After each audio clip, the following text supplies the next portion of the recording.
Yo, my mic makes loud noises. In case you guys didn't know, whenever I move it, it just makes a squeaking sound. It's great. All right, let's see here. Here we go. Let's get the link in here. Hey, he's back. I'm back. I got the tea too. Hey, he's got the tea. Very important that I have the tea. Thank goodness for that. Thank goodness you have the tea. Yeah, Just making sure yeah. everything's I'm good feeling for a you lot going better in than here. I did the past few days. Well, Holy shit, we are very nice. super loud Oh, over YouTube. let me adjust the volume. My apologies, everyone.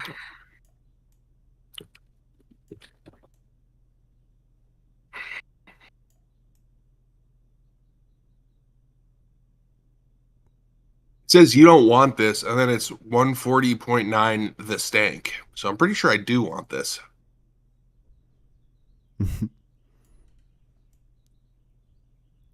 All right, there we go.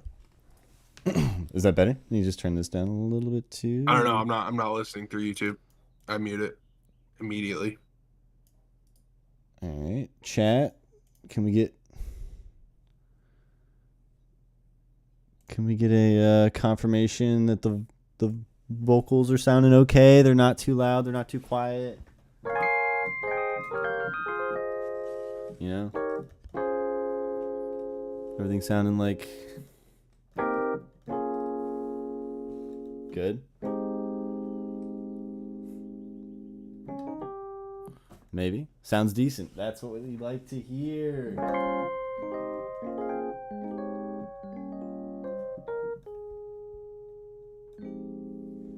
Anyway, yeah. How was y'all's week? Hopefully, you guys had a good week. Dino and I are glad to be back. I shouldn't speak for him. You know what? I'll let him say it himself. But I am glad to be back once again. Looks like we got some bangers in the chat today. After seeing all of the wonderful people who posted, I'm excited. Dino, what do you think? Yeah, we're missing some of the regulars though. Kind of hurts my heart. Hey, No that's okay. Poyo, no Enki, no Hoki. That's how it is Uh, sometimes, man. oh. That's how it is. But yeah, no I'm hokey ready to is a go to. bummer. No hokey is I'm rough. I'm ready to go to outer space though. Oh, same here, We're gonna, dude. I'm looking at a destination Neptune.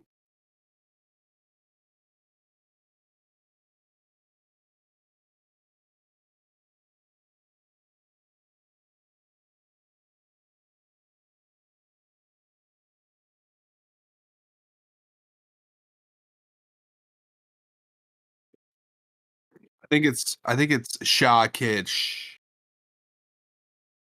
or maybe it's Shah Kid.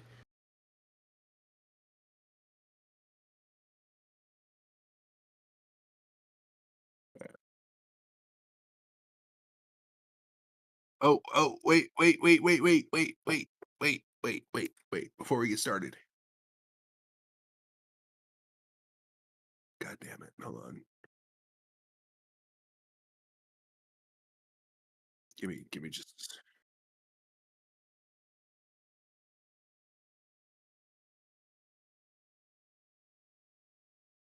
All right, everybody, go to the stream feedback channel. Okay.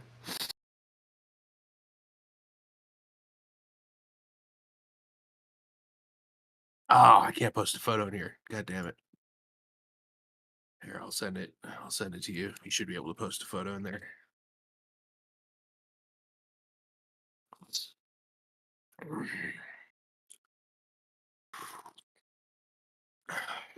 Go ahead and repost that to the stream feedback, and we will.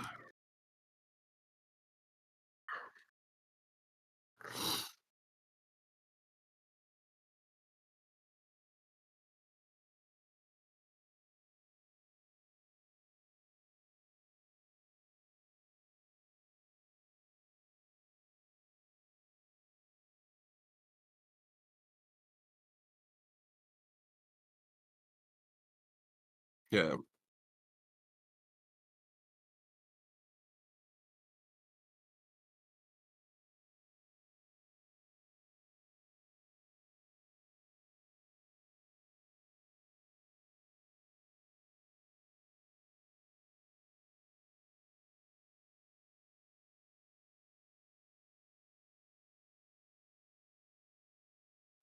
Obviously, Raph will not be sparking a joint, and Blonde will not be falling asleep. So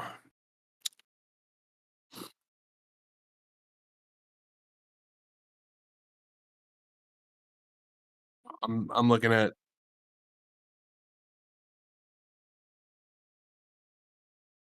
Yeah. Yeah, you just download it, open it in Paint, and then I'm gonna play too. Why can't we hear? I'm so sorry I was muted. Oh, I did that earlier because I didn't want you guys to hear my squeaking. It's okay. Long story short, we're about to play some bingo. So download the bingo card in the stream feedback chat, and we're gonna play bingo. All right, while we Feef. All right, everybody, that's what we're gonna do. It's gonna be great. I mean, you don't have to, yeah. but it's fun. I think we will all have a good time. I'm looking at one that's probably gonna be. That's what I'm saying. We're Probably. playing bingo. Carmen, you should download it. Carmen, download it's in the Flock Flip. Sorry, not the Flock Flip. The stream feedback chat. My apologies. All right. Anyway, let's first embark upon this journey. Composer Dubs, thank you everyone for your patience. Actually, thank you everybody for your patience here. Let me go ahead and grab these questions. I want to make sure that we know what Composer Dubs wants from us. What do you want to improve? You know, that's the question that I would like to know. All right. Oh, do we not have questions? No, we have questions. They're just not in the SoundCloud. They're just in the chat here. So I've pulled them up alongside the track here so we can see them. Yeah, he gamed the system. For sure. He unforbade the forbidden questions. Yeah. I mean, this is fine, right? This is fine. What do you mean? How did he unforbade them? Let's see. How is the general mix? Does anything seem loud or too quiet? Does anything feel like the questions literally boil down to mix down, arrangement, is it release ready? Okay, I mean, he specified them, so this is good. Yeah. I am like, this is like very close, okay? Because I do a little bit of this, right? But yeah, this is like every question's almost the same, but that's okay. I think that you did a good job at like specifying very specific things, so you did a good job. But this is a good example of a bare minimum, okay, everybody? This is a good job. All right, good job. You passed. That's like A plus or whatever. You passed. All right, let's go. Neptune, let's embark upon the journey.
Well, that was great. That was really fun.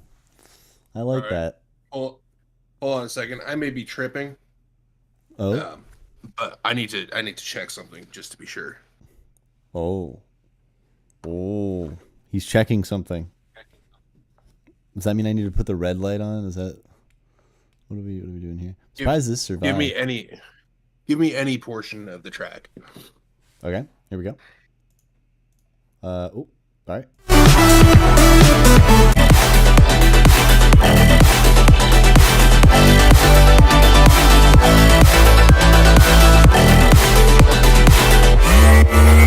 Sweet. We're good. All right. I appear to have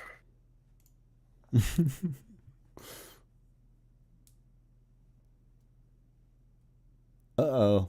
a channel imbalance in the high frequencies on the left side. Possibly, maybe. We'll see. And then, can we get that same portion again?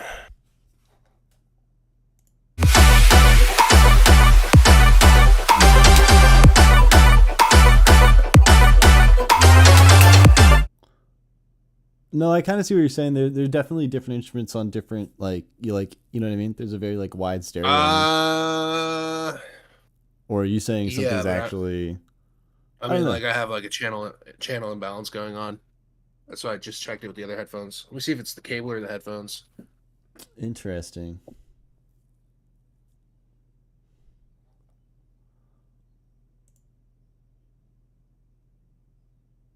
I guess in the meantime, maybe I'll start fiefing. Or do we want to figure this out? Do All you need right, me go to ahead. test more One last things? time. Yeah, you're good. Switch.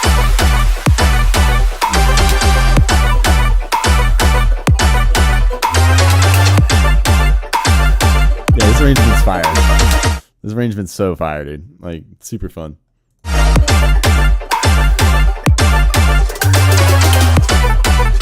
You know, it's got that vibe to it.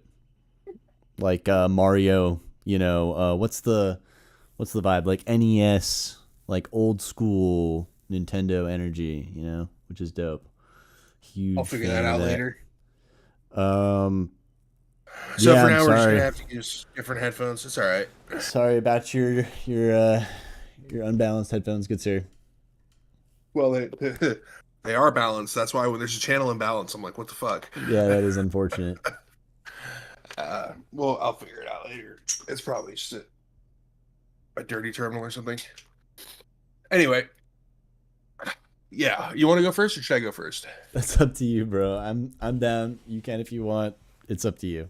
Uh, does anything seem too loud or too quiet? No, not really. I wouldn't say so. Um, it felt like maybe the kick could have had a little more uh stuff on it. Like the kick could have been a little more kicky.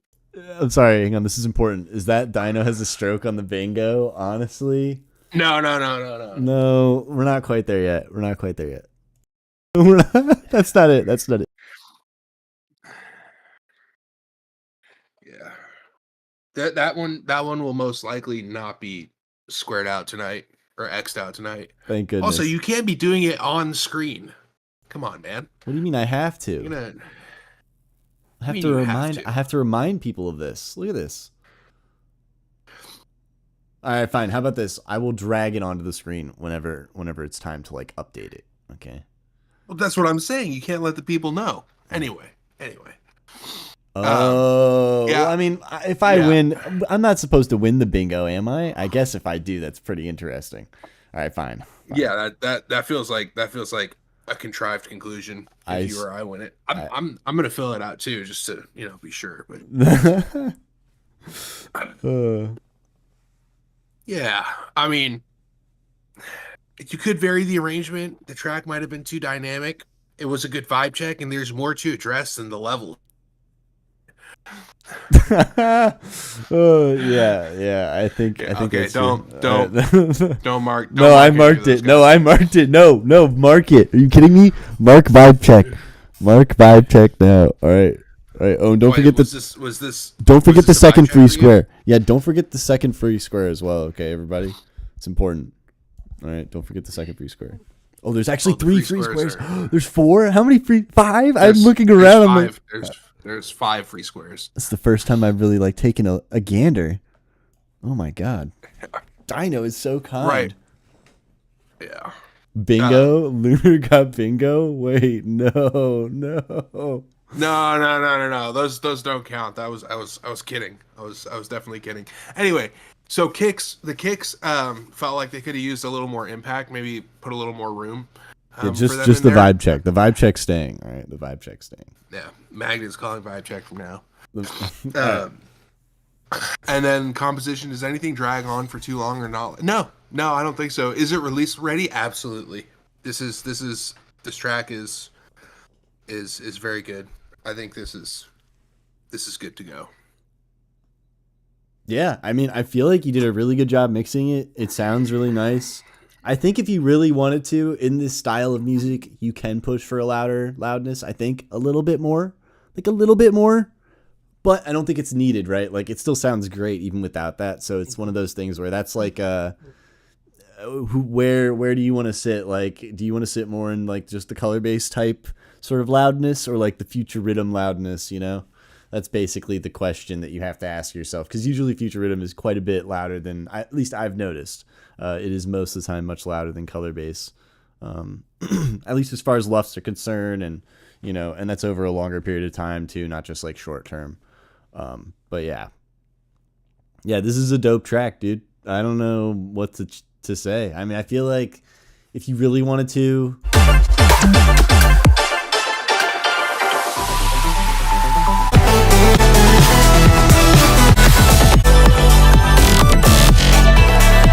There was this section here with the kicks. You could make the kicks hit a little bit more in this section. That's what I was saying. Like the kicks are like definitely little bit less buried. You know what I mean? Like just a skosh less buried. But in the what are you gonna say? Sorry, go ahead. No. Well, I was gonna say in the first section, they're fine. This is fine in my opinion. Like those kicks sound. Those kicks don't have any issues in my opinion. It's only like listening.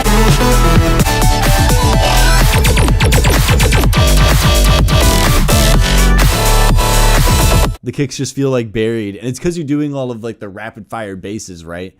But that means you have to make sure that those kick transients feel more transient than those rapid fire, bass things. That's just my opinion though. You really don't have to release it, but I think it's like kind of a quick fix. So like I would recommend just like doing that one thing. But that was like it. I don't know. I don't think this song was really dope, honestly.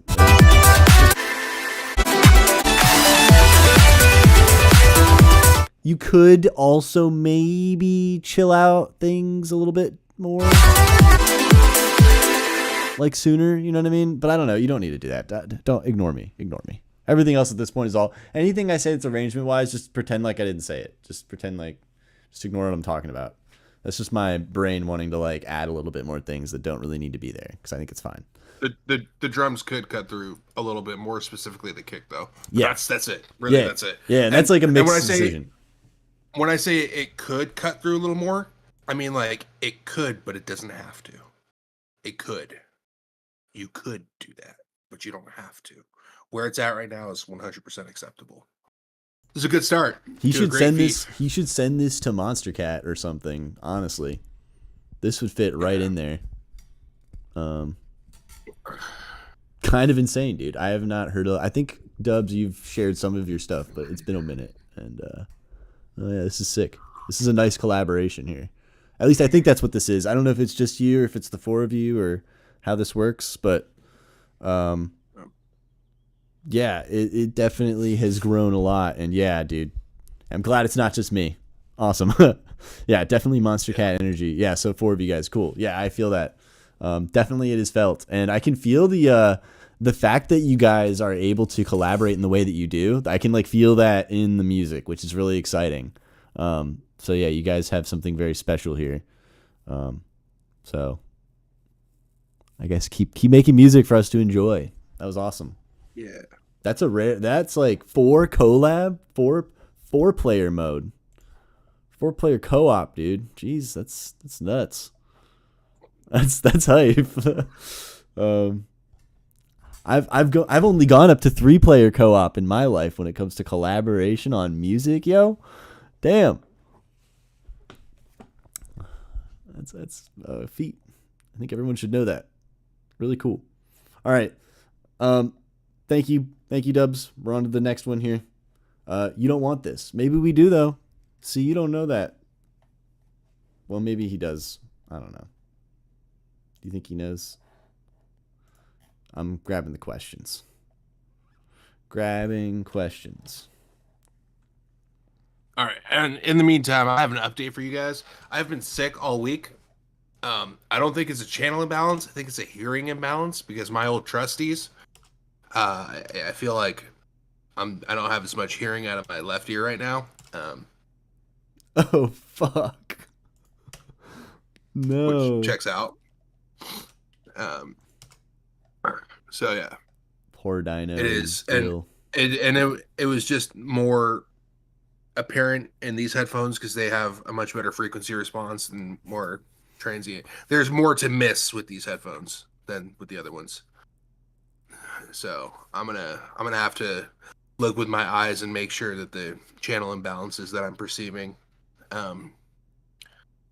are true imbalances. Yeah, right. That's what I get. That's what I get for 10 years on 10,000 watts. Yeah, always wear hearing protection when you can, lads. That's the key.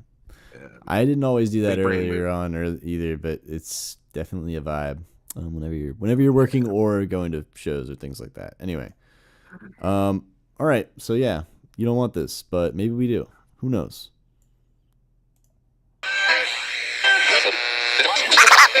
Welcome to 140.9, the home of Stank, where we have the hottest wub-wubs in the nation. Tonight we have a guest mix from some barnacle named Frequins. Oh fuck, I meant Frequins. Shit. I meant Frequency. But it's all like that. You don't want this. I mean, who spells their name like that? You don't want this. You don't want this. You don't want this. Attention to all, we are so fucking back. Get ready for another round of bone-crushing 140, baby. You don't want this. But it's all like that. Frequency. Would you drop the fucking track already?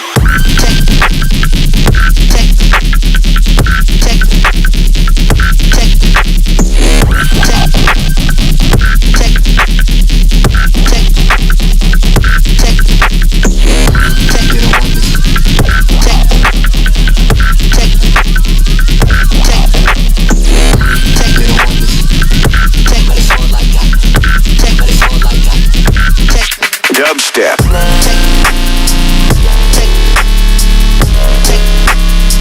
Oh fuck yeah.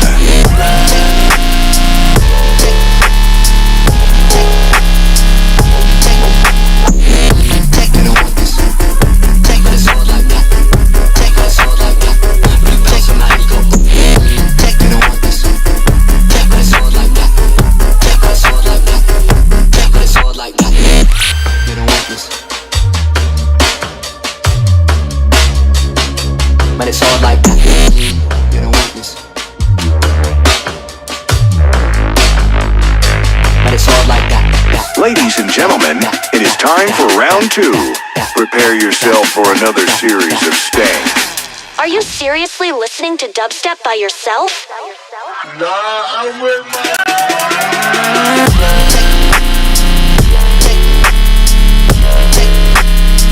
Oh fuck yeah.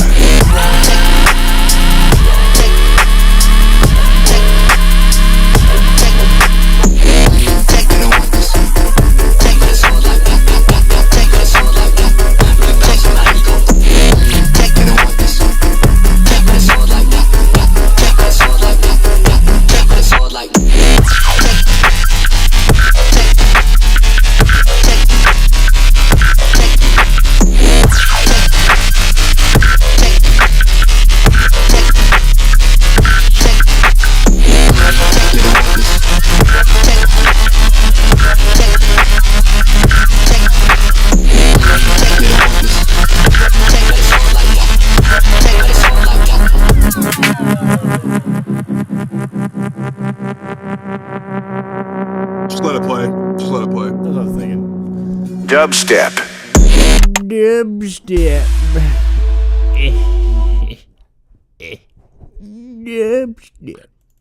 Go ahead, Maggie. Oh wait, did I go first last time though? Maybe not. I don't No, know. I did. All right. So here's the thing. All right, arrangement was really fun. I liked it a lot. Was it? Yeah, I'm gonna go backwards. I thought that it was very like Rusko Caspa-y, so like I feel that vibe. Like I get it. It's pretty dope. Needs a little bit of variation. All right. Like I feel like the timbre being the same the whole entire time gets a little bit boring, right? Because like here's the thing, up through the top.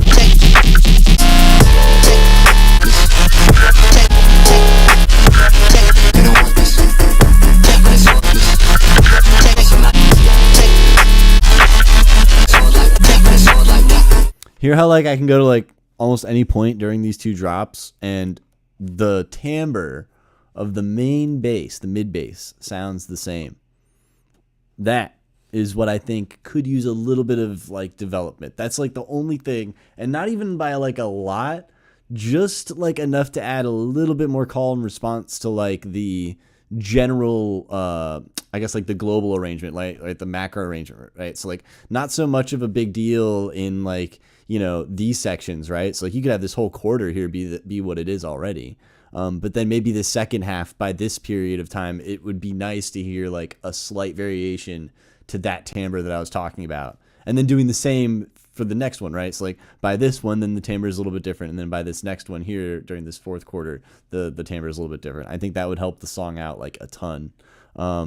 But yeah, that's just like my arrangement opinion. I'm kind of going backwards here, but I hope that's okay. But I do think that the arrangement is pretty cool. It has like a very Rusko, you know, Caspa-y style to it. I just think you can go a little bit deeper with some of the variation just to keep like people a little bit, I don't know, I guess like engaged. It's like the engagement factor, right? No one likes to like be patient anymore. So, you know, if it's not, you know, keeping people like interested, like ooh shiny a little bit, you know, then it doesn't really like keep people's attention for long.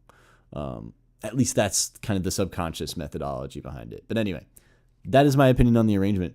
Does it sound professional? Loudness and cleanliness. So I'm going to go ahead and say not quite. It does not quite sound professional.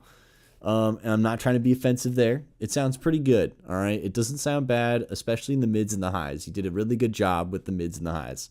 I think that they sound really good. They're nice and clear. They're crispy-ish, you know, not too crispy to the point where they hurt, but they're like that right amount of crispy. But once you get down into the mid-range and below, things start to get a little bit less clean and a little bit more dangerous. I found that the low mids were pretty full as far as like frequencies are concerned. It was feeling like a little bit more muddy because of that. And then in the sub frequency range, the kick and sub were constantly fighting, and the kick was like never felt on top of that. Like the sub was essentially just dominating like the whole time. Where you want to have like a little bit of side chain from the kick and the sub, or to the sub, so that way you can, not a little bit, preferably like a full, you know, like so that it gets the full sub out of the way. But my point is, if the kick is short, it doesn't need to be that long. Just enough to get, you know, the sub out of the way for the kick. That is like crucial for a song like this, where, in my opinion, I could barely feel the kick because of the lack of sidechain, and it's just because of the sub being so present in the low end. So I would say that's like the harsh truth. I'm sorry, I'm not trying to hurt your feelings. I'm just trying to be honest with you and tell you exactly what was wrong in my opinion. But the good thing is, all you have to do is sidechain it, man. I think if you sidechain it, it would sound so much better. The sub and the kick interaction would sound great. And if you EQ out some of those low mids with, you know, you can do a regular EQ cut on some of your instruments, right? It's not just the bass, but, you know, there's all kinds of other instruments that you can just check and just see if there's low mids, right? Like see if there's information in that area where, you know, like around 200 hertz ish, and just see if it sounds like there's mud in different instruments around your song, and essentially just get rid of that, right? Get rid of some of that sound. You don't have to like delete it completely, but drastically reducing it by like 3 or 4 dB minimum is a good idea, I would say. But yeah, anyway, so doing that is going to help add a lot of clarity to your track. I think that that's like the big thing that was also missing when it comes to the cleanliness. But other than that, like I said, the mids were good. The mids were pretty good. I think that once again, the low mids, just again, be careful. The way that your kick is interacting with your song is important. And to make sure that there is room for it at all times is also very important, especially in tracks like these where it's dubstep. So that kick and snare is what's driving a lot of the movement, the feeling, like it's what's getting people to want to like really bop their heads. And I feel like your arrangement's really good in the way that it is, trying to get that response out of people. But with the sidechain, it would be even more like obvious and clean, right? It would feel more natural to behave that way rather than kind of having to like force the head nod a little bit. It would just feel more natural because of that sidechain. But anyway, definitely not that bad, I think. As far as does it sound professional, I would say no, but it's like not far off, it's pretty good. As far as the loudness, I think it's like almost there. You could push this as far as loudness is concerned. But I do think it is, what's the word here? Humble or true to kind of the older school style of mixing. So, like if that's something that you're okay with, then that's fine. Like if you don't care about the loudness wars, then maybe you don't need to push the luffs. But in my opinion, you could definitely get at least 2 or 3 more luffs out of this track, minimum, right? Like probably more, but just by doing a couple of things like doing a little bit of clipping, a little bit of more clipping on your individual tracks, more compression, more limiting, more multi-band compression, right?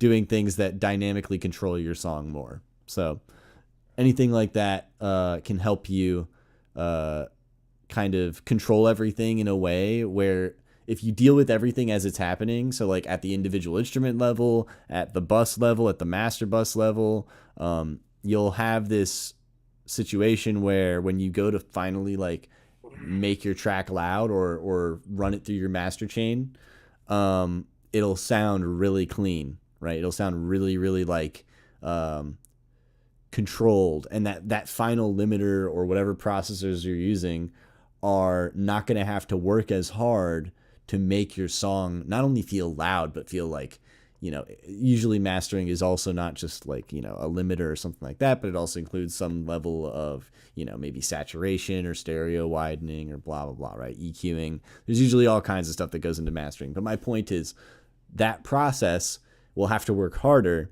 if you don't dynamically control your song ahead of time. So, yeah, I always recommend, right. And yeah, -6 luffs is really good. Like, dude, it's good, right? But I'm saying like -5 is where I think it could be. Right? That's all I'm saying. Like -5 is, I think, a really good goal for this specific style of music. That's basically all I'm saying, which is like you're hitting -7, which is really good, right? That's a very competitive luff, and it sounds great. I'm just thinking of the genre, right? I'm just thinking of, especially with how compressed the waveform is, right?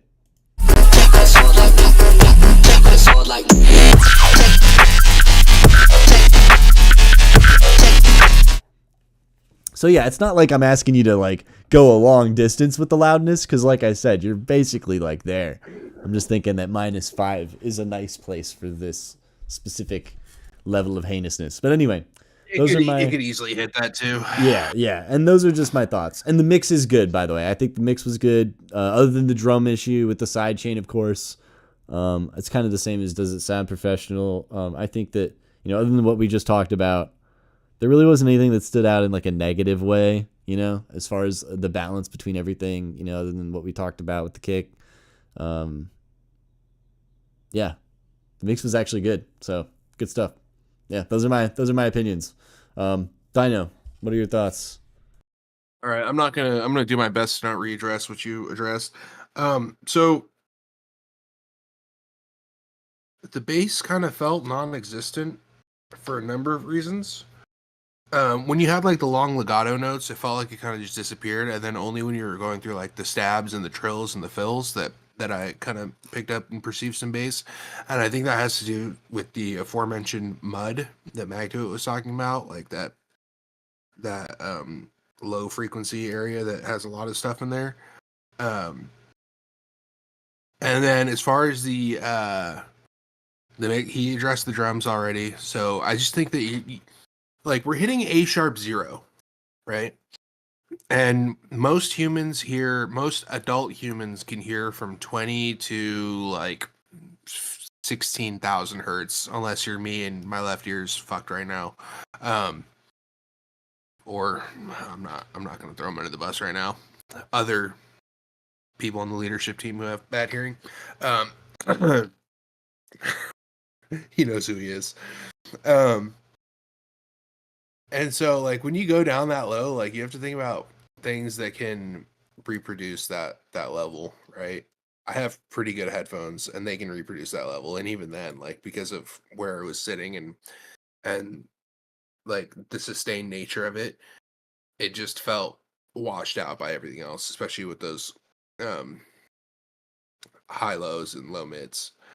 I thought the arrangement was kind of cringe, honestly. The vocals went, and so it's a trade-off, right? The vocals make it sound professional and put together, right?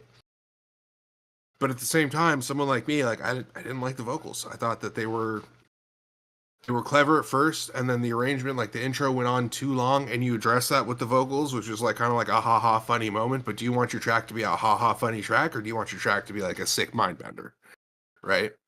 So you have to weigh your options there. You have to think about like what it's gonna do.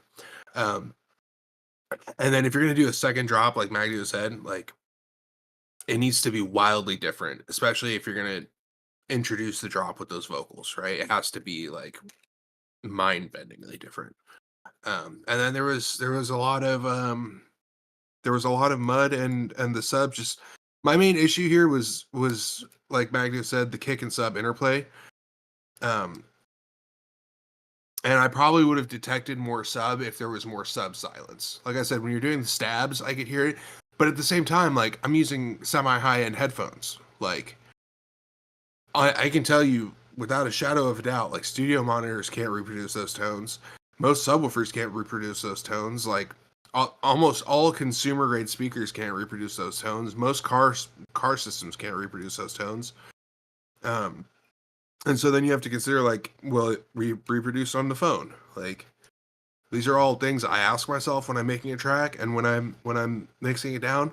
But I think if you go with the advice that Magnet already gave you and maybe push up everything 3 semitones or something like that, it would just make the audibility of the whole track a little bit better. Because I wasn't getting like any bass. That is even true. though there was clear. It was the lowest of the low. He's not wrong. Yeah. Like, but in my opinion, it also was still represented by the fact that it was so muddy, right? Like, so the mud kind of like made it hard to really even tell. In my opinion, it had harmonics higher up the chain, yeah. But like, if I'm listening specifically for the sub frequency and I can't hear a sub frequency, even though you have the psychoacoustic phenomenon of like harmonic stacking and all that kind of stuff going on, and I still can't hear it.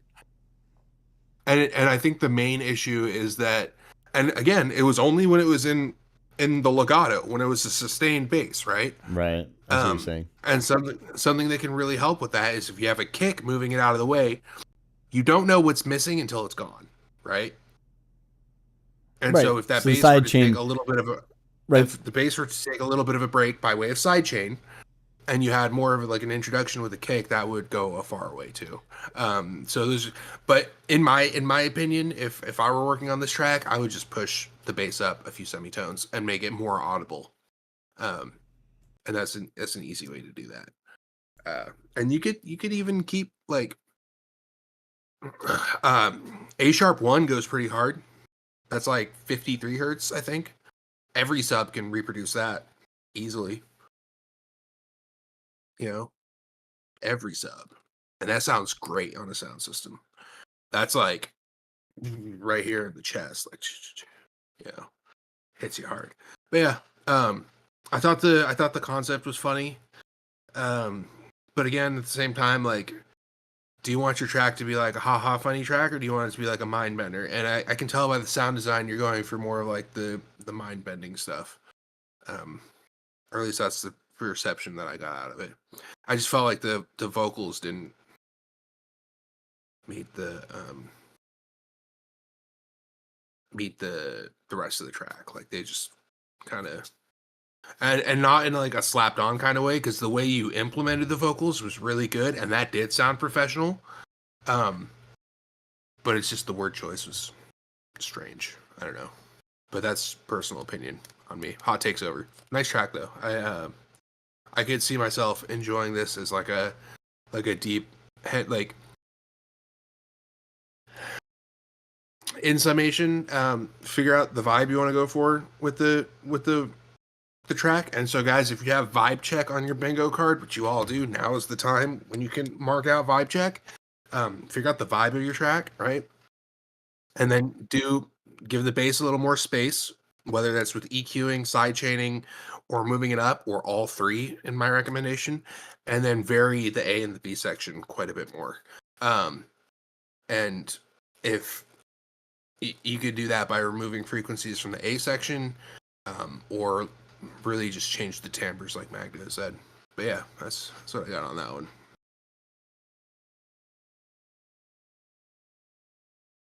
I almost forgot to unmute there. No, I mean Dino's flexing. I think he's making great points.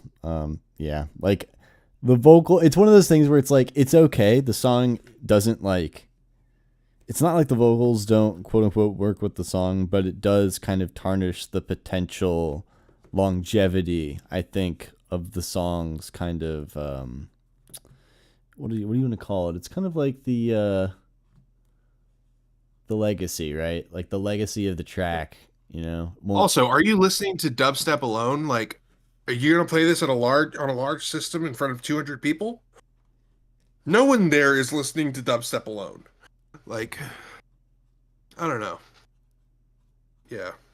And also, I'm realizing that I didn't put sidechain on the bingo card. A major oversight. Oh, huge mistake. That one of those free slots is gonna have to free up and become sidechain. That's what's gonna have to happen. I might make the center slot sidechain, because that's basically the most free one you can get. All right, are we ready to move on? I think so. That was a really cool track, though. Thank you so much, Frequency. That was dope. Yeah, that was like a very Rusco-y blast of the past, old school dub plate type beat. Very fun. Yeah. Obviously, it wasn't a beat. All right. Anyway, next up we got the untiming mix test 2. Untiming. What does that mean? Untiming. What are the questions with this track? I'm curious. Sorry for long track. Start at 111. Oh, okay, that's a good thing we went to the questions first. Yeah. I'm trying to have some chaos and release in here. So I'm wondering if the loud sections are unlistenably busy or if it's vibing properly. Interesting. Your low end is cursed. Your low end is cursed because you think it's cursed. If you think it might be cursed, it's because it is. Yeah, if it's cursed, the way to tell if it's cursed is if you can't see one clean, nice sub peak in this region. Yeah. If you can't see a clean sub peak, with no neighbors, no friends, and no shelves side of it. If there is a neighbor, it sure as hell must be like way the fuck down here. Like way the hell down here. Like we're talking like way down here. Not like even closed up, you know what I'm saying? Anyway, yeah. Are we being strict about 3 minutes? So yes, here's the thing. No. Yes and no. This is what normally I do. All right. If people have a song that's more than 3 minutes and they specify the time, I play the time and maybe like 15 seconds over with the fade out, right? And that's pretty much what I do with every song. So if it's over 3 minutes and there's no information, then I'll just start it from the beginning and play it till 3 minutes and then fade it out. And if there is information, then I'll just play it with the little, referenced time that you have written here. So, yeah, that's how that works. So if yours is 3 minutes and 45, I might fade out a little early. Don't take it personally, but yeah, it's not like it's like a problem and you have to re-upload it or anything like that. So you're chilling. Anyway, with that little PSA out of the way, let's go back to the untiming mix test 2.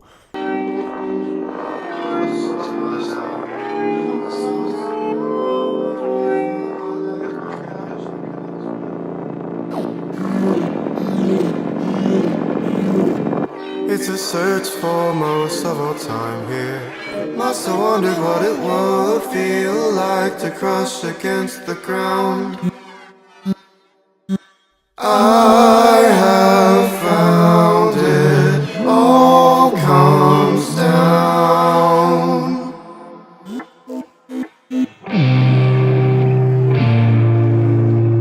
Must have wondered what it would feel like to crush against the ground.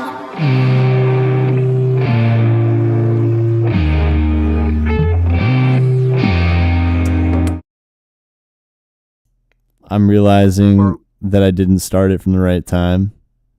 So It's fine. Just let it play, man. I'm feeling very dumb. Just let it play. I was enjoying it. Very, very good voice.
Sorry, I think that's the like first time that I can think of that like one of the flock members is like that. That is your voice, correct? Am I wrong? Yeah, that's like a really just him great and voice. Patrick are the only ones that those are the only two, right? Singing of any, well, Scrooge too, but Scrooge is rapping. Well, Scrooge raps I guess he sings too, but it's auto tuning. You know, like this is like I would say like raw singing. Yeah, let's say raw singing. This is nice. Yeah. I'm Okay. sorry for this one. This one was in fact my B, but he's got a good voice. All right, he's good at singing. It was great listening to that. Yeah. So that was fun. Yeah, you're up. Yep, bro. Yeah, I'll kick us off.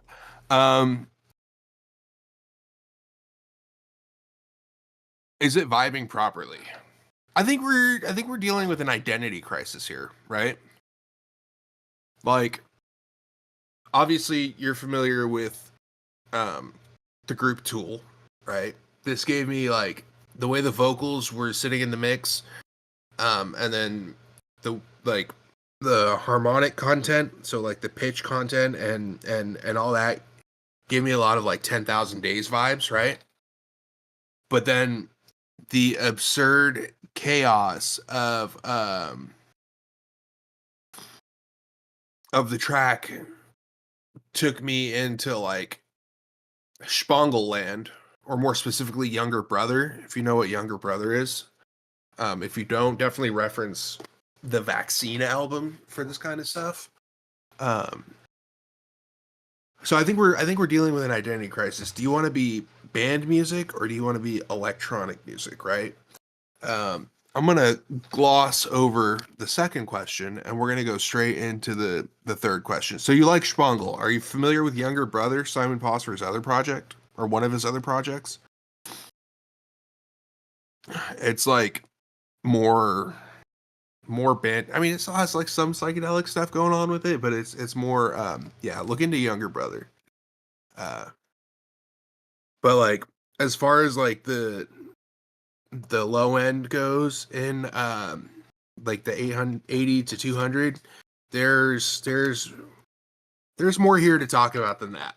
There's more issues.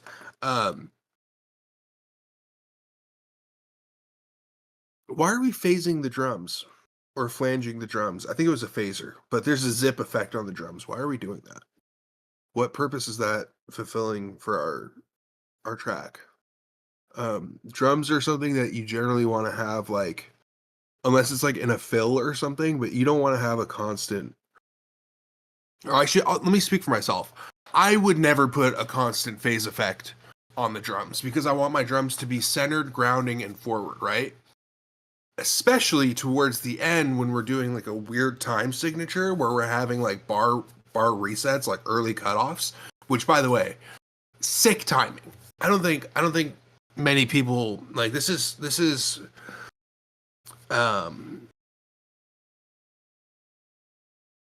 type of music is not for people who just want to. It's not for the rhythm crowd. We'll put it that way. Okay. I'm sorry, it's not. All right, it's not. Okay, you were going into like. I mean, that's pretty funny. I mean, he's right. He's right. You're right. Dino. The track was going into like. I want to say it was 7/8 at the end, but the reset felt like it waited a little too long, so it could have been like 15/16. Like it was some crazy timing at the end there. I'd have to listen to it again and count it out, but. Yeah, well, it was on the snare too. It was just a phaser in the drum section overall. And then, so yeah, the low end is not something that and it was fine. There were some synthesizer portions where, like, especially when you hit that deep growly C, with just a straight sine wave, like last guy, I think it was. Pay attention when people do something like. That note is just as inaudible as the notes that the last track was hitting, but because it was alone and it wasn't sustained for as long, and it came out, it was like a from nowhere kind of thing. Like it stood out, right? So that's one way you can hit those low notes and have them come through. So one bar. Wait, we're all some is. 1 bar at 54/16. Yeah, exactly. It's fucking weird, right? So what does 54/16 come out to? That's a whole bunch of 4/4 and then 1/7/8. right? Because that'd be 14/16, which is 7/8.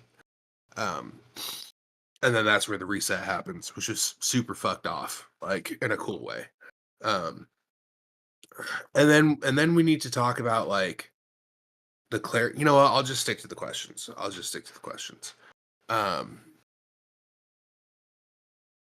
The vocals, they were okay, but at certain times it felt like they were cluttered on top of other things, and at other times they came through pretty perfectly. um I don't know, like, so, and this is where we go back to Tool, the 10,000 Days album. Like there was two tracks in particular that like it really reminded me of.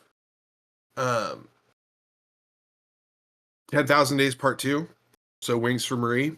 The kind of part that you had going there reminds me a lot of the main, like, there's no way to like put their songs in arrangement terms. But like that reminded me of that. And then also the not atonal, but um the dissonant value reminded me of Be Patient, same album. Or The Patient. I think it's one of the others. I think it's The Patient. And so like that's something, and that's another track where it's like sporadic guitar hits, sporadic drum hits, sporadic vocal hits, and then the way they make that kind of fit together is something that you could look at here. So again, these are Younger Brother and Tool, two very different styles of music, right? And this is what this kind of reminded me of. And these are both things that like you could pull bits and pieces, and so in this case you could bring them both into your project file and reference them like periodically, like, okay, how did they make this fit together? And then the thing that reminded me a lot of Younger Brothers, you had like guitar hits coming in and out, but they didn't come through. I think the main thing we're looking for in this track is consistency, right? There's nothing that you can really anchor onto. And that is like, and usually the thing that someone anchors onto is drums, right? And the phaser removes that. And then you can also anchor on to bass rhythm, but there's no real bass, like, consistent bass instrument that's leading the bass group in this. Yeah, it is. It's good. So it's suffering from an identity crisis, right? And so you need to choose like what direction you're going to go in and then stick to it. And I hate putting myself in a box like that and being like, this is how I'm going to do this and this is where I'm going to go. But you need to like consider like, what is the outcome? What is the goal? What is the overall image of this track going to be like? And so for me, the way I do that is like, especially when I'm working on this kind of music, I think like, what is the traditional band structure? Like, what are the instruments that are available to me? How are they used? And how can I recreate that in my track? Right? And that's something that I learned in college from a really old motherfucker. But he's like, when you're going to play bass electronically, like on the computer, you're going to play it the way a bass player would. You're going to play guitar, you're going to play... And then from there, once we get those conventions down, that's when we can kind of bend and break the rules and like remind ourselves, like, we are doing this with a computer, we can cheat a little. And I felt like we might have gone a little bit too out with this. I did really like the vocals. I think you have a great voice. I like the dissonant values there. I like the harmonious values there. You did a really good job. But I wasn't able to pay attention to the words that were being said. And so that was kind of, and I'm sure there was some great message there, but I just wasn't able to catch on to it because I was too distracted by everything else. So in that case, if the track is lyrically driven, you need to make your vocals like the most present and forthright thing, and not bring distractions away from them. So whether that means giving them their own space, like in time, like just making them like vocals and then silence, or vocals and drums like punctuated with other instruments, or if that means putting other instruments in the back and the vocals all the way in the front. Because again, if your goal is to have a lyrically driven track, like the lyrics need to be memorable, catchy, and legible, like intelligible, right? But other than that, I'm curious to see where this goes. Again, I like the timing on it. The timing was super fucked, in a cool way. I'm always a fan of that. As I'm sure some of the old heads in here will tell you, I work with fucked off timing all the time, and usually to my own detriment, right? So I can tell you from experience, like I had to move away from that, and kind of make it to where like my stuff was more digestible to the grand amount of people. Anyway, yeah. Go ahead, Mr. Magnet. Word, yeah, thank you, Dino. No, I Sitting over here like, how the fuck am I gonna follow that? I mean, you basically spit all the things, not all the things that I was thinking, but a lot of things that were really important to focus on. I think that when it comes to the ideas that you have, they're really good, but there's so many of them, right? Like those vocals just don't get any opportunity to like really shine because they're kind of fighting with other things, I think. And that's not just from like a mixed perspective. I think that to the I mean, like you said, you're wondering if it is unlistenably busy, right? I wouldn't say unlistenably, but I would say that because it's so busy, there's this problem where it feels like everything's stepping on other things, right? So here is the way that you deal with this problem, okay? Because it's not like you have to get rid of the instruments, okay? The instruments are okay, but the mixing of them is what you want to focus on. So at this point, what I would suggest to you is to start experimenting with equalizers and volume and just utilizing those two things. I guess maybe you don't have to experiment per se, but the idea is like you want to remove information as much as you can get away with removing, right? So from every instrument that you can, right? And you sometimes want to even go to the extent of maybe dictating like I don't know, for example, like your voice is probably going to be sitting around like, you know, maybe not 500, probably 1K to 3K, like somewhere in there, right? So like wherever your voice is sitting, at least the most important, usually that's where the most audible, you know, like sibilants and things like that, the things that like help us understand each other is around 1,000 hertz. So if you can take that frequency out of other instruments, right? It might not be exactly 1,000, by the way, just like make sure you check with your actual voice, but it's usually around there. And if you make sure that there's room out of all the other instruments, then your voice will be more clear, and that would be a huge upgrade. But then on top of that, like you can do the same thing with all of your other instruments, right? Like start removing information that just doesn't need to be there, especially in things like the low mids and mids and even the high frequencies too. Like it's one of those things where like everywhere, honestly, there will be instruments stepping on one another if you're not being very intentional about what is going in what place, right?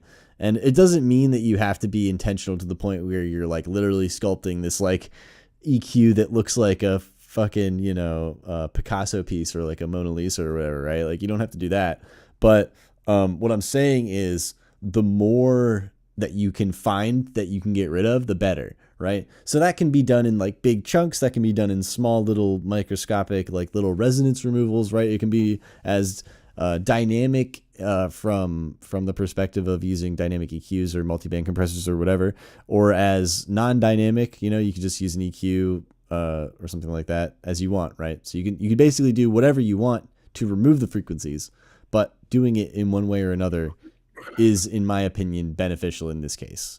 Because you can get away with lots of instruments. Orchestras exist, you know, like lots of things can be happening at the same time. It's just that, first of all, they can't be doing too much of a different thing from one another, right? So they kind of have to harmonize more. They have to kind of flow with one another from a rhythmic perspective.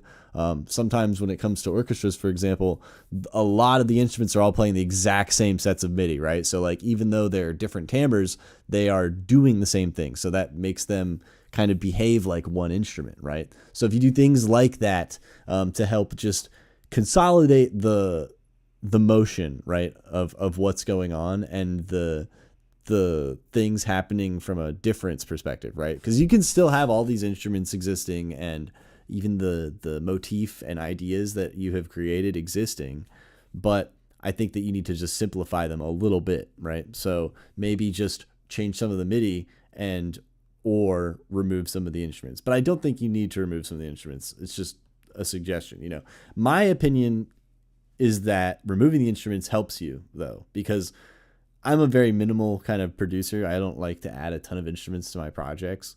And I find that that helps me a lot, because what that lets me do is it lets me focus on that one instrument and making that one instrument feel extremely good, right? Like I can spend a lot more time on making that main mid bass that's like essentially like the for my genre of music, that's like essentially like the life of the song, right? The timbres and the complexity, and that's like the life of the song, right? So having some level, I don't know, that's just my opinion. But anyway, I think that you did a good job.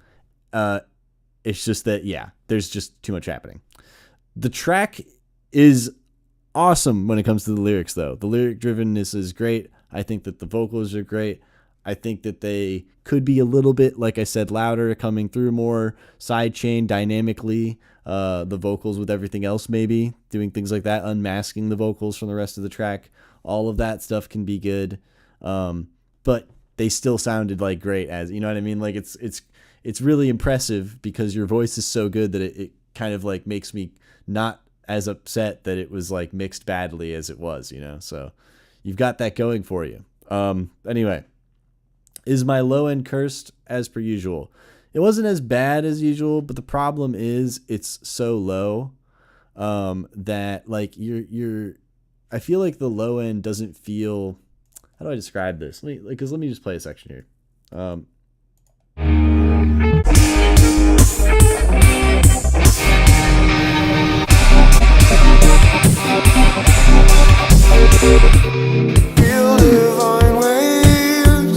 You know, that's like an A sharp 0.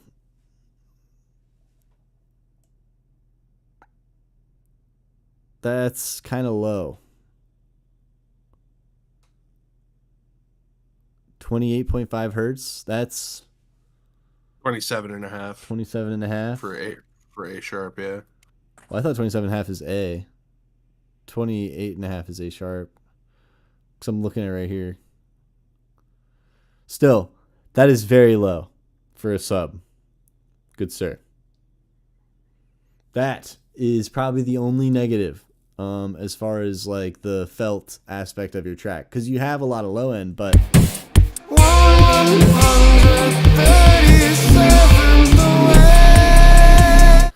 I like those sections because you're going all over the place, right? But during maybe it's just the way that the bass is interacting with the rest of the track. Like maybe there's just not enough harmonics in the bass so that you can't really feel it as much. All I know is the bass gets lost on headphones, right? Keep in mind, headphones, right? So I'm on headphones, right? I'm on a sub. I'm sure you'll be able to feel that, but on headphones, it's like really hard to hear a lot of the sub. So my recommendation to you is to add some harmonics to the higher frequencies, right? Again, avoiding the low mids, but you know, maybe adding some saturation, right? Or some noise. Sometimes even a noise layer on the sub can help it be felt, right? On a set of headphones or a phone speaker, or, you know, pick whatever else, laptop speaker, right? So yeah, that is my suggestion there. But I feel like it wasn't that bad. Like, I know what your low mids normally sound like, and this is definitely an improvement. Okay? So...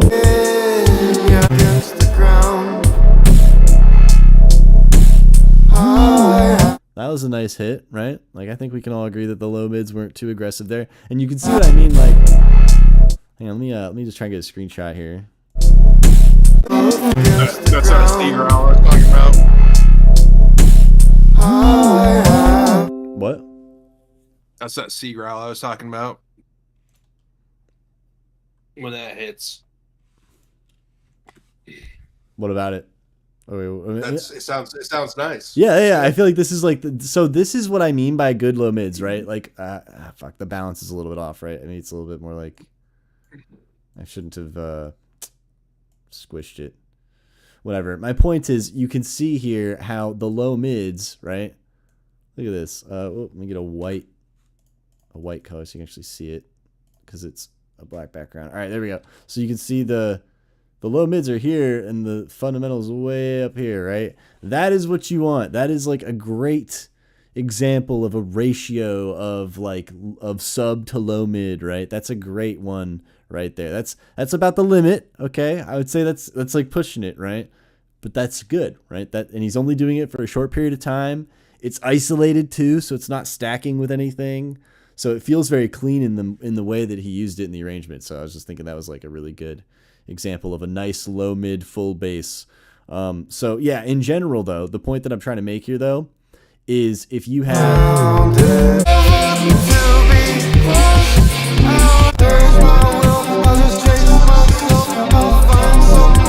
see, like when it's in the context of the mix and not isolated though, you lose it, right? Because the highs in it aren't cutting through the mix. So, you could do one of two things, right? You could cut the highs of the mid bass or bass, depending on if it's one instrument or not.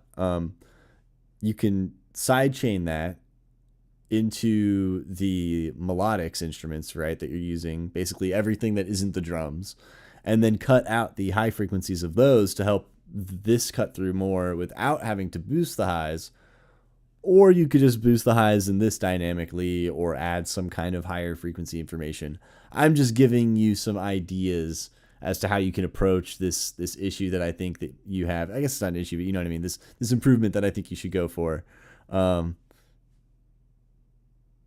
Yeah, exactly. Yeah, exactly. So if you can just kind of like deal with that masking issue, then everything will clear up in regards to that feeling more like it, you know what I mean? Just feeling more connected. Everything will feel more connected at that point. So yeah, it's just, you lose it just during these moments. It's interesting too, actually. I'm glad that I pointed out that one moment where it was isolated, because it sounded great when it was all on its own. It sounds amazing. Because it's so clear, there's like nothing distracting you and there's no masking. So it's really easy to pay attention to it. But then of course, when it's during these sections, it's really hard to pay attention to it. So yeah, that might even help it in the context of like headphone listening, cell phone / laptop speaker listening as well, because then you'll be able to hear some of that information in the high and mid frequencies, which are of course audible on both, headphones and iPhones and stuff like that. Anyway, very cool. Yeah, I think that's all I have to say. This is a really good job. Definitely an improvement. I like what you're doing here. Again, yeah, voice, really flexing it. I think that you should really make that a key part of your whole entire brand, and definitely sing a lot on your songs, because yeah, that is an awesome thing to be able to do. So yeah, that's I think all I have to say. Dino, do you want to add anything else? No. Very, right. very pleased with this track.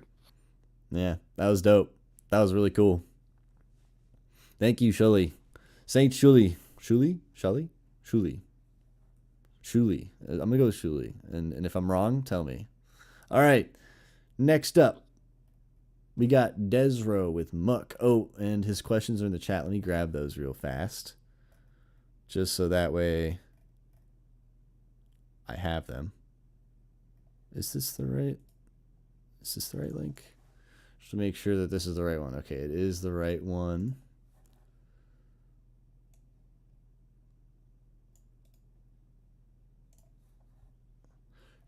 Shuli or Shuli?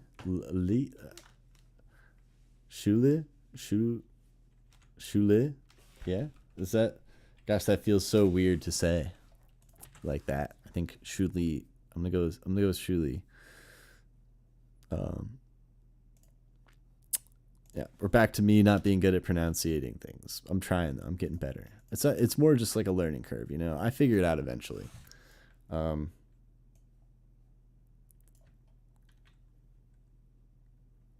Oh, Shule. Interesting. All right, interesting. Is the kick hi-hat? All right, we got the questions here. I should probably make these a lot bigger, right? These are kind of small. All right. Yeah, if you could bold them too, that'd be cool. There we go. Can you bold in? I don't know. Try, You can't. try No. Control B. No, you you know? can't. Not in Notepad. I'm rocking the Notepad, lads. All right, here we go. Muck V2. We got the questions here. Let's rock the vibe. Let's see what's bopping.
Does it get nuttier?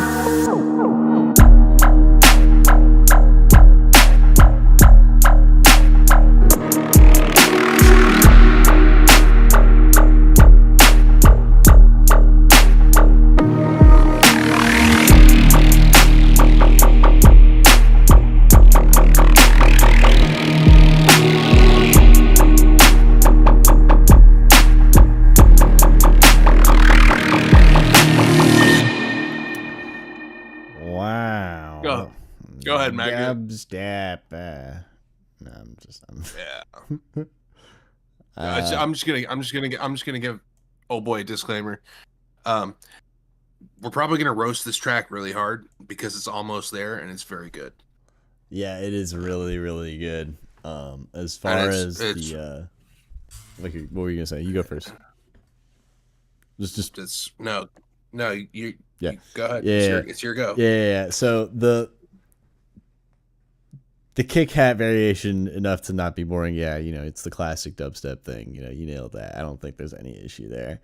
How's the mix in the first drop? I feel like the synth is too spicy in the mids, like in the 700 hertz ish area, maybe even 600. Let me see here.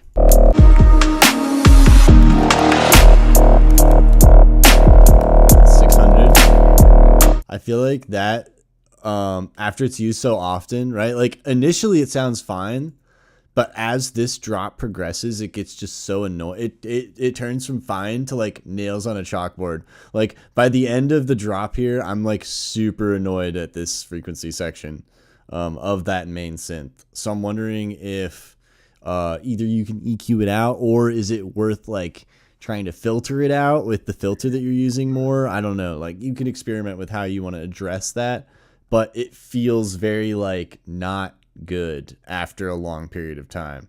Because it's just like, it sounds like it's like Morse code, right? It gets to a point where I'm like, all right, this is getting like a little bit annoying, you know? Like, it's not that it's bad, it's that it's like, I know that it just takes a little bit of like a slight variation and or an EQ adjustment. So yeah, like I said, it's more of a resonance thing, right? Because I assume you have a little bit of resonance on the filter that you're using. So by doing that, you're creating that resonance peak, and that peak is creating this feeling of like pokiness in the ear. And it's not bad, but the track is so like gentle during that section that it just sticks out for too long. And yeah, that's my main thought as far as that section is concerned. Let me quickly open this back up. So yeah, that's how I feel about that one drop. Everything else is pretty good. I really like I like how you leave lots of room in the high end. That's a cool little idea. I've been getting into that a little bit.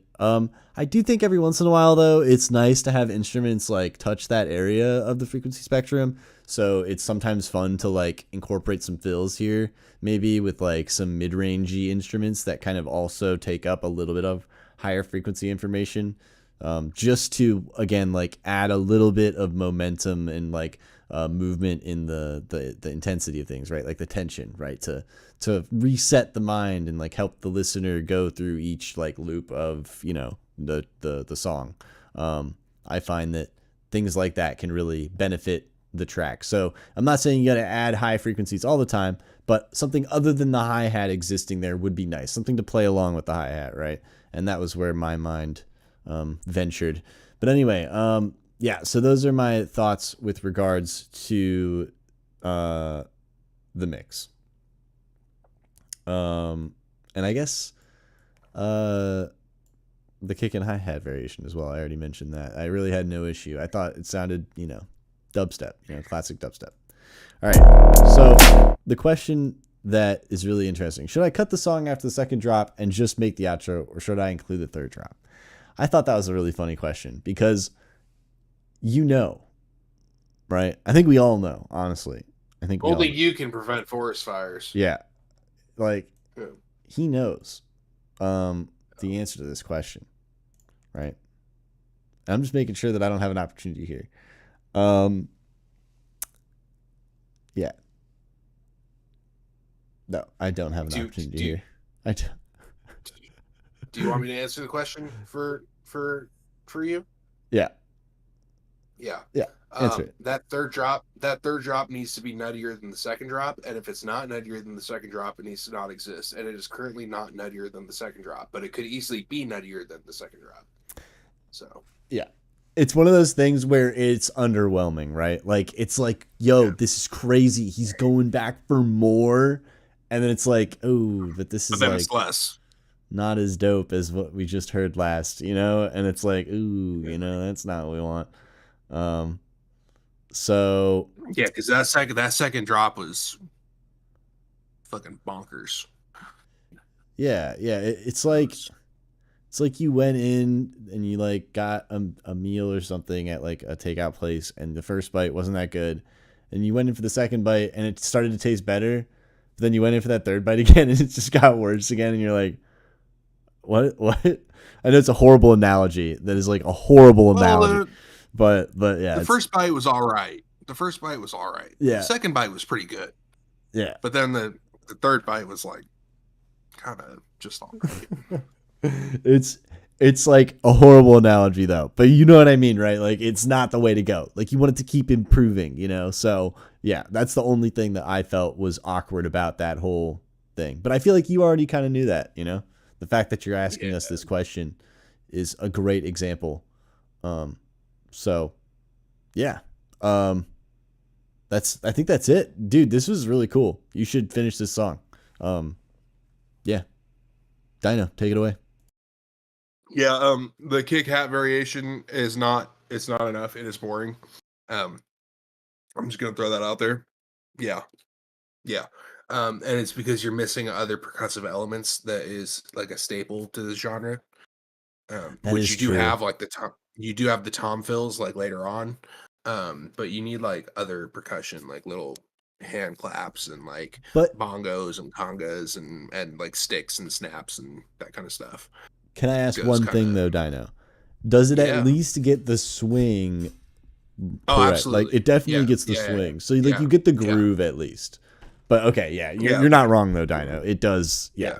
Yeah. It's just missing other stuff.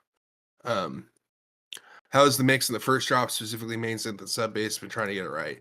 And this is an issue throughout the whole track. If you're gonna have like rhythmic elements in your mid bass, like if they're gonna do like stabs and jabs and wubs and throbs, then maybe your sub should pulse at the same, like doing the same thing. There's a lot of like legato sub movement when it could and should be pulsing with like with the mid bass element, right? Like if you have pulses going on in the mid bass, like, and this is it. It's very clean, like it's the right amount of sub, right? Or at least it felt like the right amount of sub. The kick was minimal, and it moved the sub out of the way the right way, but the sub could have had more movement, right? You could have had more boop, boop, boop, going with the sub instead of having pulses going in the mid bass and then a sustained stub, which makes it feel not right because the sub is like that's the reinforcement of the mid bass. It is we're trying to sell the illusion that it's one instrument when it's not, right? That's the whole point of a dedicated sub is that like you are removing the sub from everything else so that you can make it like consistent, right? But if you didn't have a dedicated sub and you're continuing to have the sub content of those mid basses, like it would be pulsing most likely, right? It would be opening and closing, and you would have like some dynamic content going on there. And I'm losing that here. I really wanted to hear that, like, and that is something that like a lot of like deep dub tracks like fall short on, right? And I just wanted to see that. So yeah.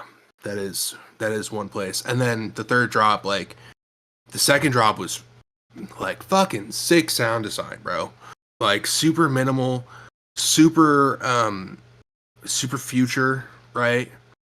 And like you know, but still like harkens back to the genre conventions. Like it stayed rooted in like this is a deep dub track. Like this is like it's not like a what you see is what you get kind of thing, because like I was not expecting that good of sound design in the second drop, especially after hearing. I thought it was going to be more of like the rhythmic kind of, but like you took us there with the sound design, right? And it was all like in the same area. Yeah, also very clean. Yeah, it was a very clean track.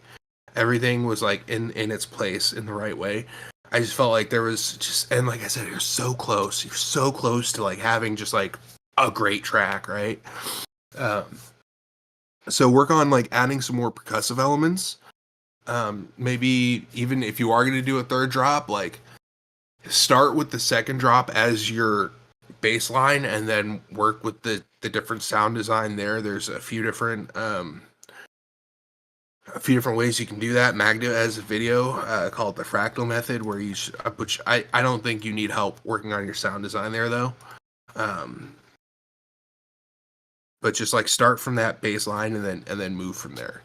But yeah, that was a sick track. I like that a lot. I want to hear this with maybe some more like sub pulsing going on. That would be really cool. But yeah, that's what we got on that one. Yeah, I think we're ready to chug along. I always like good completed tracks like this. Like mostly like this track's like I want to say like 80% of the way there, but just because like getting that sub movement right is gonna be like an easy 10%, and then the last 5% is gonna be like the percussion, and then the final 5% is being like getting it loud, right? Yeah, and I feel like it's really close, which is cool. Well, like this one, very these close. what was there was two of these tonight, right? Neptune was the other one that was there. Yeah, these two are both. Neptune's really there. close. It's done. Oh yeah, this it's one done. is done. Yeah, this one is done. This one's done. Yeah. But it's pretty cool to see you're gonna turn knobs for like extra 1% on that track. Whereas this one, like you can do a lot to push it a lot further, but it's already mostly there. Facts. Yeah, definitely a cool song though, dude. Thank you so much, Desro. Cool song. Hopefully, the feedback helps, and we look forward to maybe hearing more tracks. I don't know how. Have we heard Desro before? I guess we have. We have heard Desro before. I just don't think very often. But yeah, banger. All right. Anomaly detected. All right then. Hey, tight or low mids. What does that mean? Does that mean like we should really focus on the low mids and see if they're tight? I'm gonna do that. That's what I'm gonna do.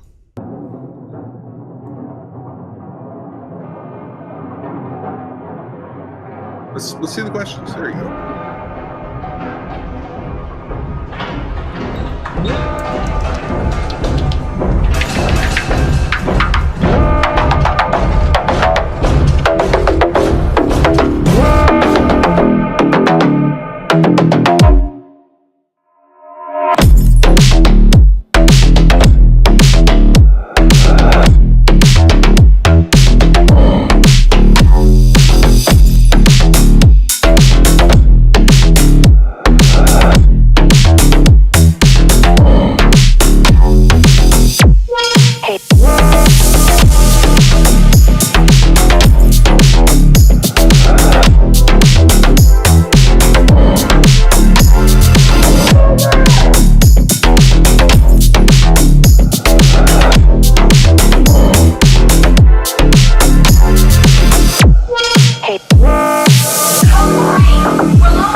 Yeah, the glitch out. Nice. All right. That was a What are these one. questions? Low mids are fine, bro. Yeah, low mids are not a problem here. However, there was a problem in sound selection. So you have the I know what fucking sample pack, or I'm gonna take a stab in the dark, and you can tell me if I'm right or wrong. The alien life creature sample pack is where we're getting those creature like growls from and huffs. And I don't know that they necessarily work in their current form in this track. So that's one portion of sound selection that's not working for me. They do feel awkward. Yeah. The snare feels out of place, but it's also because you're doing a 4/4 genre and you don't have a 4/4 on the kick. I felt like or a kick on the snare. right? And I feel like that. So you either need to have a punchier snare, or you need to have a kick there too. That's another area where the sound selection doesn't work. But aside from that, like the sound selection was fantastic in this track. This is a really nice track, really good mid-tempo track. But it kind of we were moving away from like the 4/4 feel and entering more of like the breakbeats realm feel. But I don't feel like this was a breakbeats track. This was definitely like giving more of a 4/4 vibe. And if you're gonna give a 4/4 vibe, you gotta have like a 4/4 kick. And so yeah, that is kind of where I was at with that. And then putting a limiter on the end, I don't usually take my tracks that far to where I really want to limit them.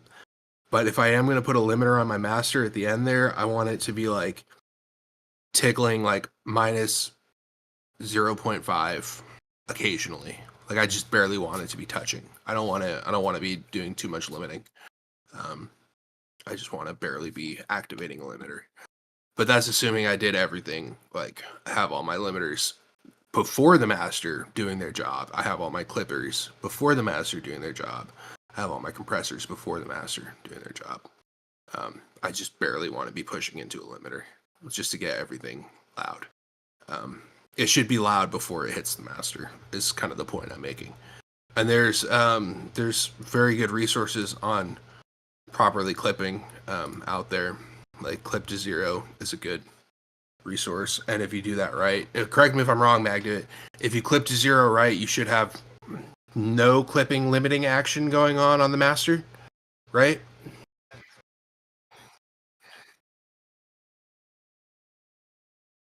Maybe.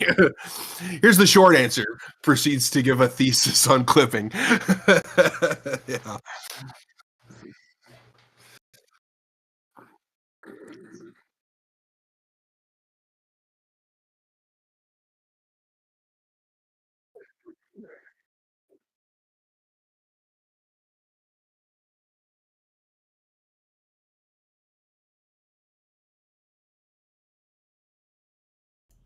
Hey, all right, I'm unmuted. Thank you, Keegan. You're such a fucking kind soul.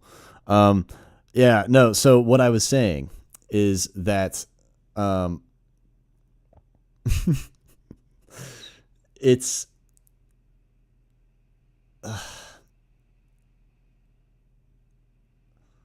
Repeat the question. Repeat the question. I can't believe it was fucking muted. The question was, if you are clipping your track properly, if you're doing cascading clippers and cascading limiters properly, and then I basically your said, master shouldn't. So limiters shouldn't have. Right. No. Basically, your master should not have any movement on the limiters. What you're saying, and my answer to that is, well, maybe not. Right. The answer is the limiter itself is a tool that can be used to make your track loud and controlled, right? To maximize, right? So the question is, to when you're doing that process of maximizing your track, how much is that limiter working? Okay.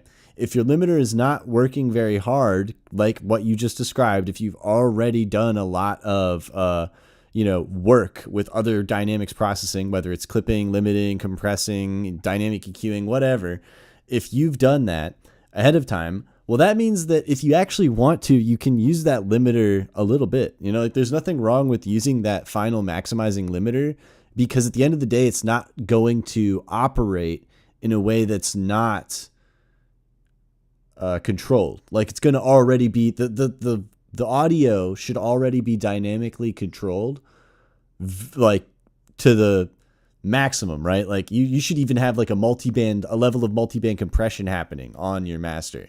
Again, not fucking OTT, but like preferably a very, very high quality, like clean. I guess if you're using OTT, just make sure to be very conscious of the fact that, well, like Pro MB or something. Yeah, Pro MB is preferable, but if you're using OTT, just be conscious of the fact that the dry wet or the depth is not really a dry wet. It's like an amount, okay? And you want that amount to be like not 100%, okay? You want it to be like, fucking 20% or 30%, right? Like you don't need like extreme compression in multiband fashion, but having the compression is good a little bit, right? That multiband compression helps, again, control everything before you get to the limiter. So my point is, I think that if you're using a relatively transparent limiter, so for example, the transparent setting on Pro L2, or even the normal Ableton limiter is pretty good at being transparent. You can even use something like the kilohertz limiter. That's a good one as well. But long story short, if you are using that, I think that -6 decibels of gain reduction is a safe amount if, like I said, if you're using a transparent compressor, meaning, fast attack, fast release, very like just transparent. But if you're using a compressor that is less transparent, right? Like if you're using a compressor that's really doing either a lot of work, or it's got a longer release, or it's doing a lot of shaping when it comes to the like timbre of it, right? Or even just the way that it sounds. If it's not a very high quality compressor, for example, or limiter rather, I should say, then you really don't want to go past -3. -3 is probably like the limit, in my opinion. But that's basically my long and short of it. I'm sorry for taking so long, but yeah, there's a lot of reason to that. But I think that the point that I was trying to make there is limiters, like you can essentially use them however you want to use them. Like, I don't think that you should give yourself like a hard rule that you shouldn't have any gain reduction on your master dyno. Cough, cough. No. But I gain but reduced to like I do minus think 0.5 is what I want to tickle at. Right. But to your point, though, it is really healthy to at the very least get to that point. And I think that process of not gain reducing is also not a bad thing, because at the end of the day, it means that you haven't over compressed it, right? Like you haven't over squashed it. You haven't destroyed it in that regard, right? Which is the other big issue. Like, so yeah, I think that it's better for it to be a little bit less loud and too dynamic, which means, in my opinion, you played it safe and it sounds good. Which, like, it still sounds good, right? If it's not that loud, that's like, it still sounds good. But if it's over compressed and limited and squished and like the limiter's squashing it and it sounds horrible, then obviously it sounds horrible. So yeah, sorry for that little rant, but continue. I guess that was that all that you wanted? No, that was answering my question. I actually have to really take a piss. Okay. So it's good that it's your go, but you should check our private messages and don't respond on camera. Okay. Respond via text. Okay. All right. You see that? Oh, yes. Wait, then who? Oh. I don't know. But I don't know. We got to see. I'll be right back. Oh, okay. All right. So for the first question here, how are the low mids during the drops? I thought they were really good. I liked them a lot. I think there were some moments where they were a little bit too full. I think here's the thing, right? So like on headphones, they sound fine, but I just know. Oh no, that's so fucked. That's unlucky. Sorry, I was reading Lunar's comment there. No, I think here's the thing, right?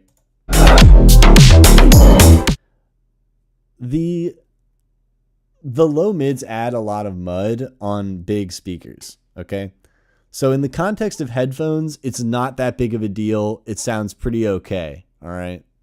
But I know as soon as you put this on bigger speakers, or if you have a sub next to it, the mid speakers and the sub are going to kind of be fighting with one another. And the reason why is just you can so you have like this this thing where you have a very nice clean space here, right?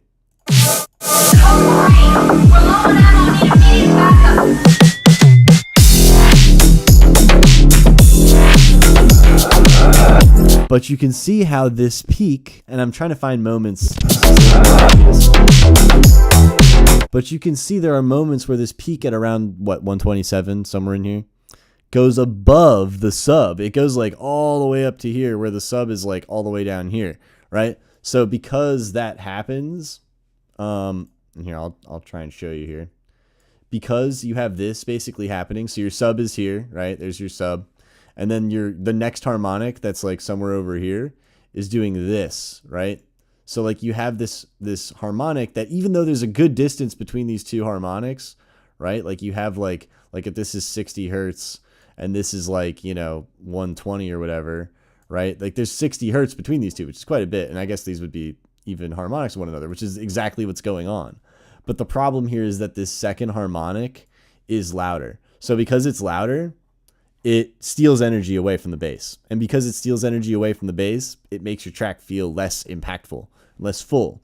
Mainly on a loud system, like a big system, like a set of speakers, but also on headphones. Like you'll notice it'll still feel more loud, even on headphones, but it's more noticeable on speakers. Like on headphones, it doesn't necessarily like make or break the track, but I am like conscious about that. So when I notice the fact that it's low, mid, muddy, like even though I know that it doesn't sound necessarily bad on my headphones, I'm conscious of the fact that it doesn't feel clear enough like a mastered, professional track would, right? Like it's just like an ear training thing where when I notice that frequency is kind of like there and it shouldn't be, it's like it should go. So that's kind of what I'm noticing here is there's some low mid information buildup just in the context of the balance, right? So you might want to just lower that a little bit. Not a lot, but just enough so that it doesn't feel like it's going above your sub.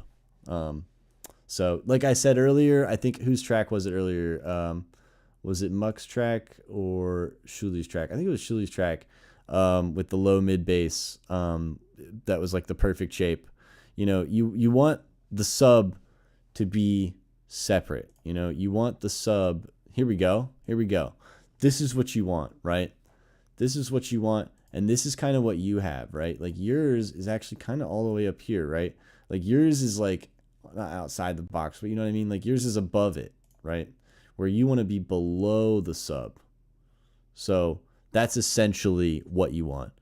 Oh, hello, Victor. And sorry, it's not intentionally broken, but for some reason Discord does this thing where it resets the link no matter what. So let me get you an invite to the Discord here, friend. Just give me 2 seconds. And look who's back. I have returned. Welcome back, Dino. I'm quickly grabbing an invite to the Discord. Here you go, Victor. Welcome.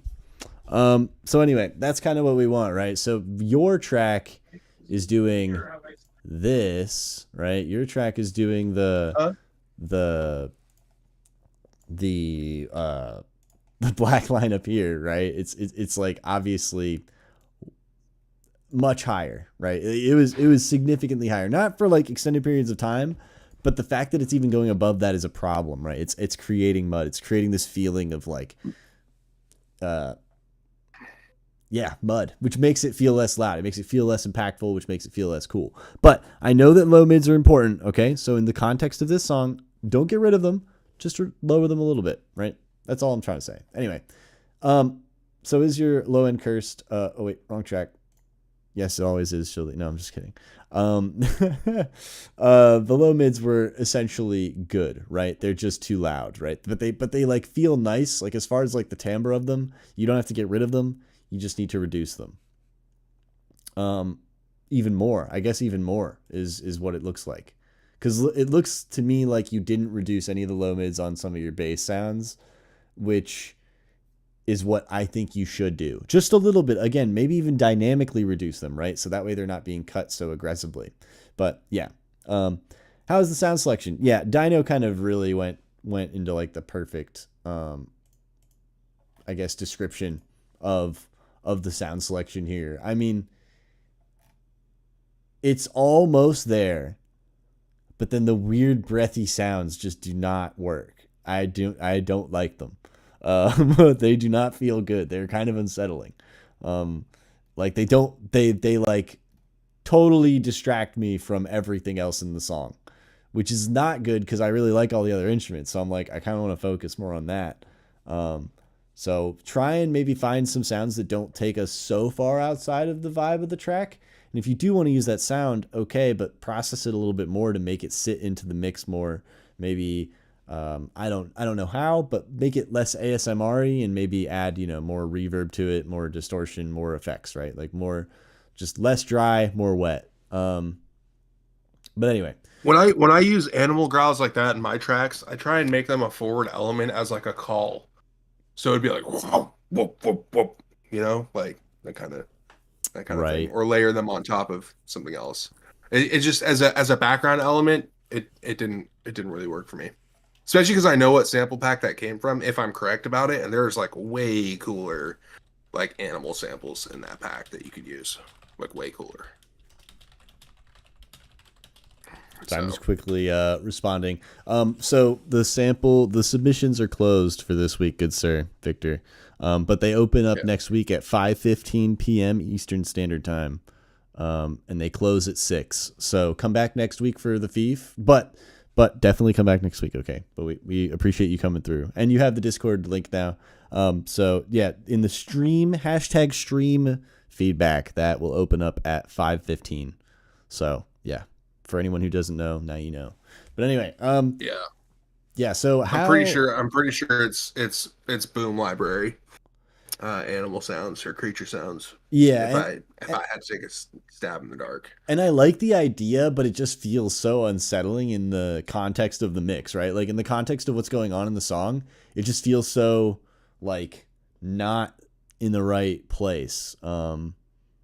Yeah. Contrived. Yeah, sure. Right? Yeah. Just thrown in. Yeah. I feel like you want to find something that maybe develops the track more, like creates like it plays more with the other instruments that are in it. Anyway, but it doesn't happen often, so thankfully it's not a huge deal, but yeah, definitely something worth looking at. But honestly, that's about it. I mean, I feel like you mentioned some other stuff that I agree with. Like, I forget what it was. Was it the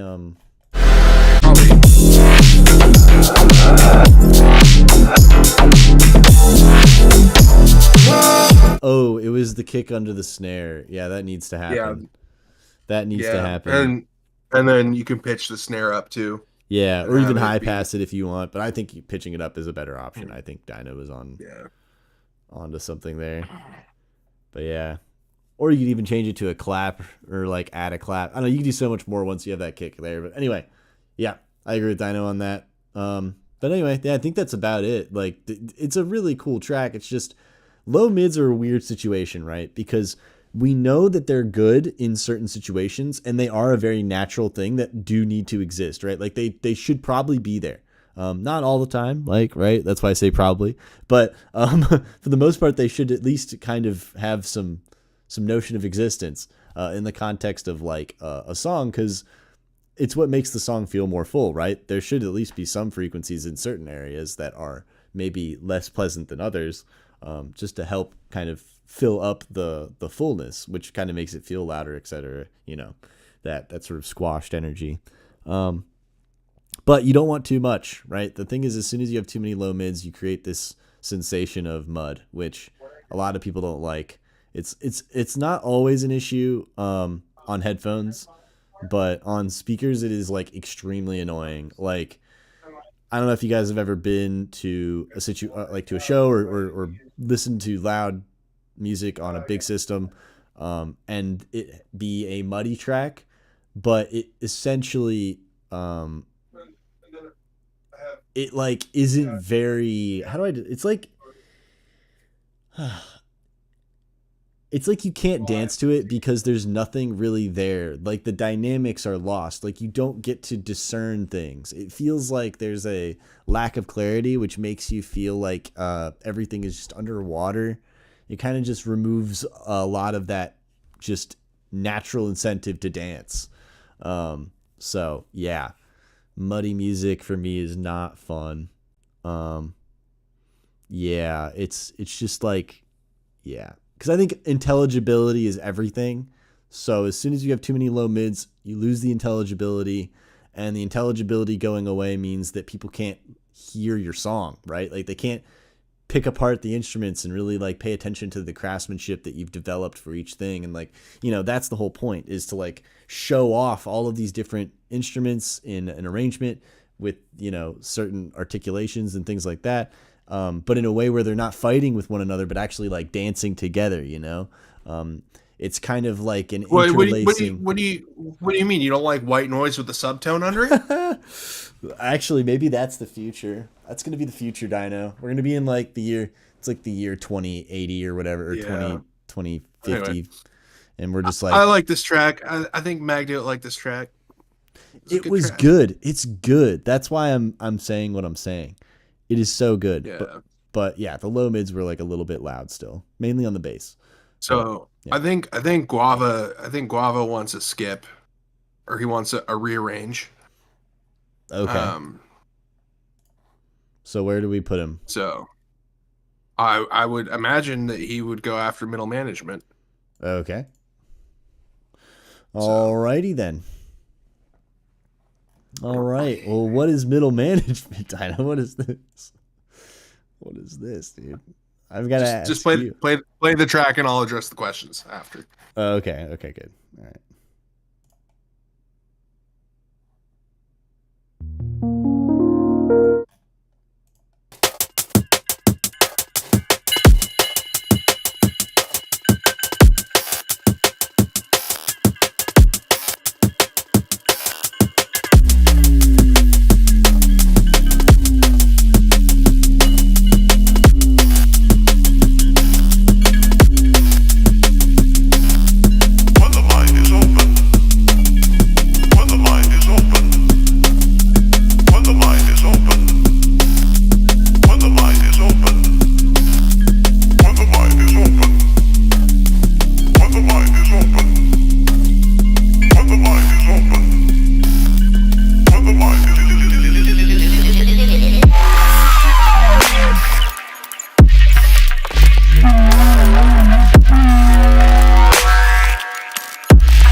Social media, react to messages, absorb headlines, and allow the energy of others to dictate their state of being. In doing so, they lose the most valuable moment of the day, the moment when the mind is open, impressionable, and ready to be shaken.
Obviously, we don't have to listen to this last little bit here, but yeah.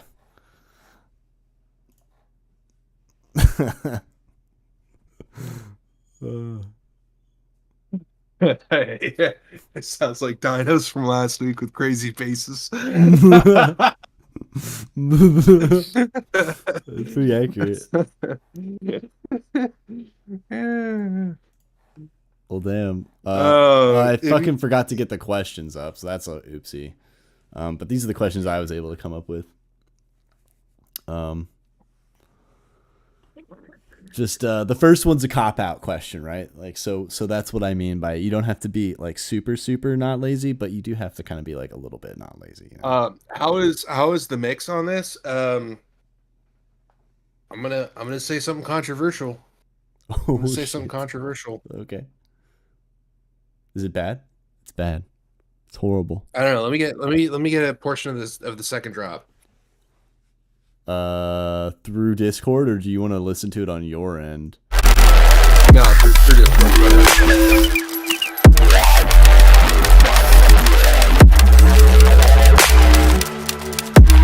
Yeah, we're good. That's good. I feel like the there's maybe a little bit too much noise on the bass layer that got added in. I was digging it more when it was like a cleaner formanty type of thing.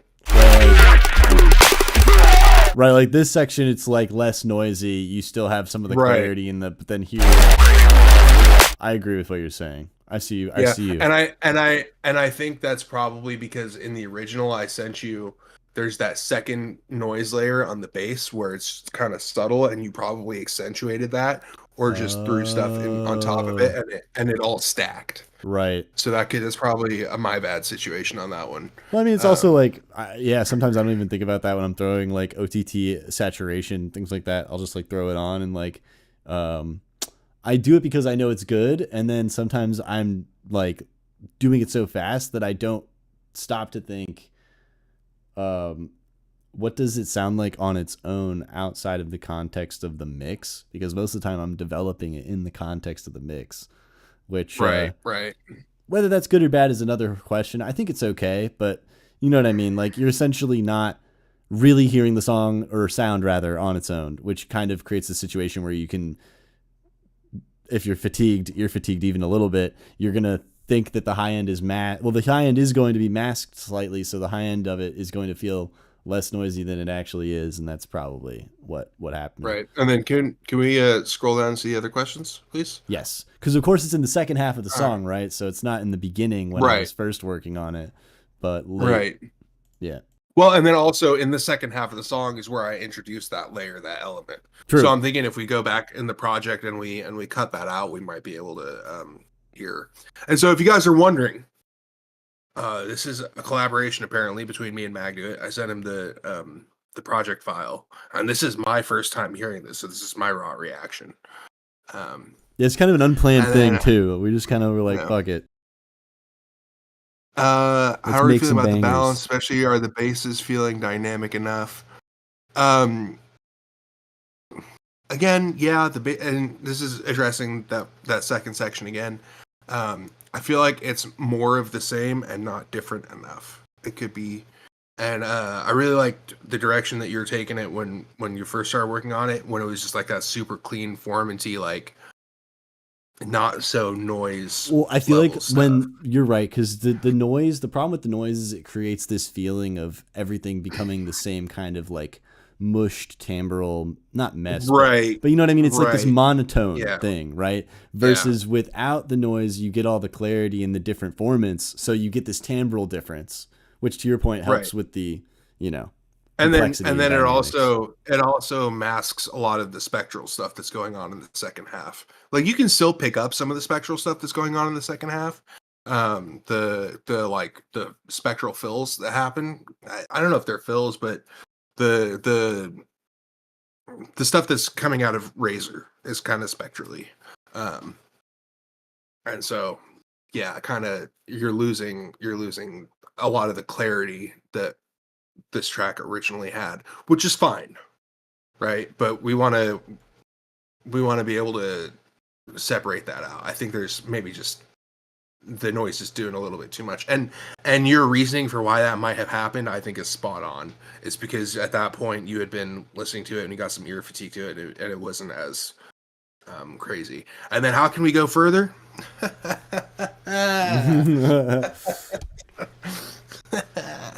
Chat, how can we go further? Yeah, like what do we do to make this better? See, like I feel like sending it back to Dino, stemming it and sending it back to Dino is the answer to that question for me. But I don't know what's the answer for you, Dino? I think the answer for me is we have the answer right here. Going further, I think would be volume shaping or reintroducing dynamics to make it feel alive and pulsing, not as bricked. Absolutely. True. And then the frequency noise layers coming in and out. And then I like how it sounds like Godzilla yakking up laser beams. Nice. I mean, that's a good way to keep the spectral. You can have like the yeah kind of thing. You know, we can always take it that direction. We could always take it freeform, like, you know. This is a very spiritual sounding track. And then deltaing the FX and using that as a fill could be good. We could also delta the effects and then gate it to the drums so that they only happen like kind of like an EEPROM style where the distortion only comes when there's a kick and a snare, but it's not being distorted because of the kick and the snare. It's just being allowed to pass through during the kick and the snare. So that would be a good move. Yeah, reintroducing the birds could be a good idea.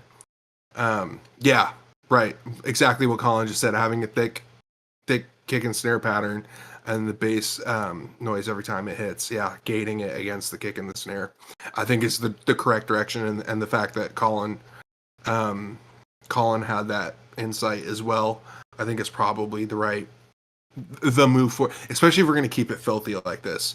Because I'm getting the feeling like we could easily have the original section or the original track and then have this alongside it, and then we could do a third section which would be more of your own direction, or we could have like, I don't know, there's a lot of different ways we could go. Yeah, I mean, this is gonna I'm end up cool being with- like a 6-minute track. Yeah. And there's a lot of back and forth. But yeah, my main gripe was that we lost a lot of the dynamics in that second half. And so, but I like the direction that you took it in for sure. I was more of a fan of like the cleaner formanty, like squonked, like wonky stuff, but yeah, the effects are really plucky. You could use it on. See, it's not necessarily an effect though. Does it remind you of Bleep Bloop? I love Bleep Bloop. Aaron's the homie. But yeah. Word. Well, That's, yeah, no, I definitely agree. I agree because this one just word. feels like that. Just feels great, and then this one he just doesn't have that, you know.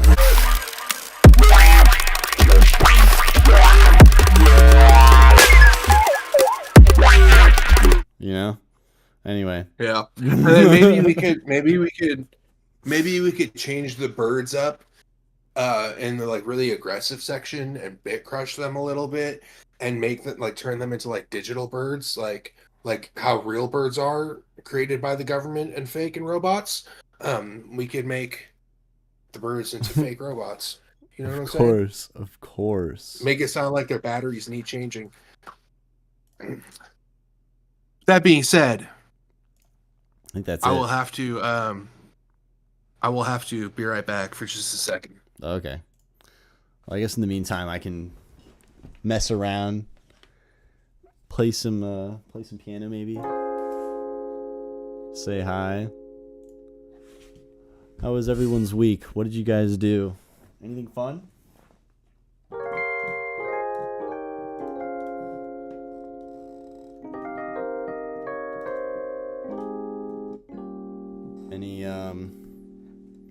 Any cool new things in the block? I saw Sound Toys released a free plugin.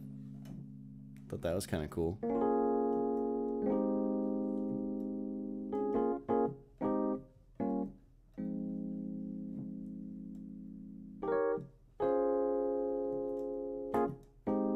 The past doesn't register in my mind anymore. What is last week? Oh, it's so true, bro. Bro, when people ask me my birthday, sometimes I'm like, fuck, dude. All right. We are back.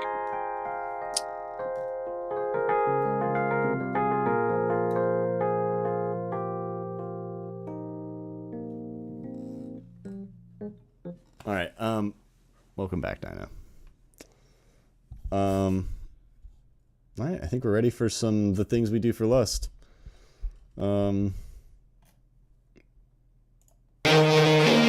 Oh wait, are the questions in chat? Let me get those up first before we embark upon this this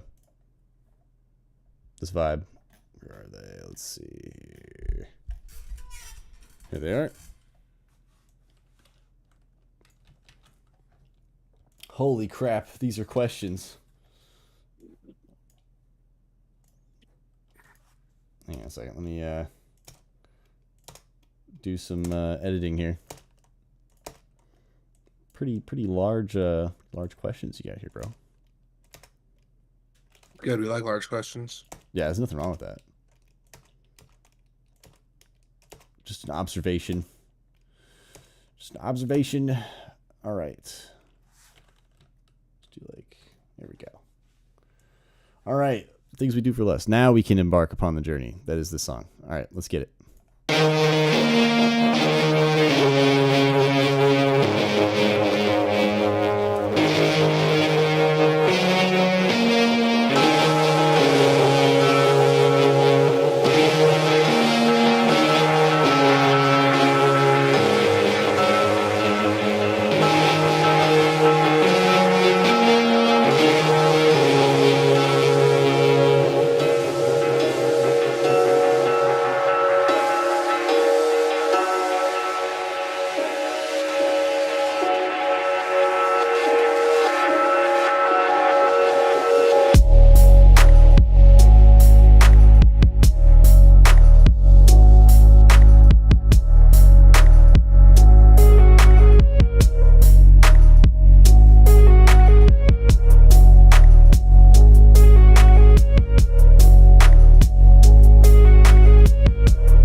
well.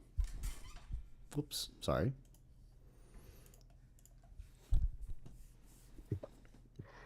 That was pretty good. That was a nice little relaxing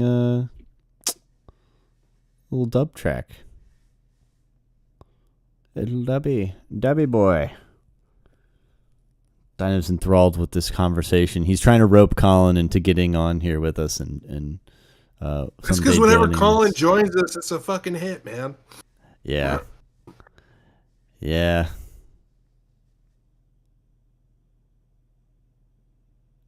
Can get small tips. That's you got a bigger tip. You got a bigger tip than that, buddy. All right. Well, anyway, we're glad you're here though. But all right, let's get into this though.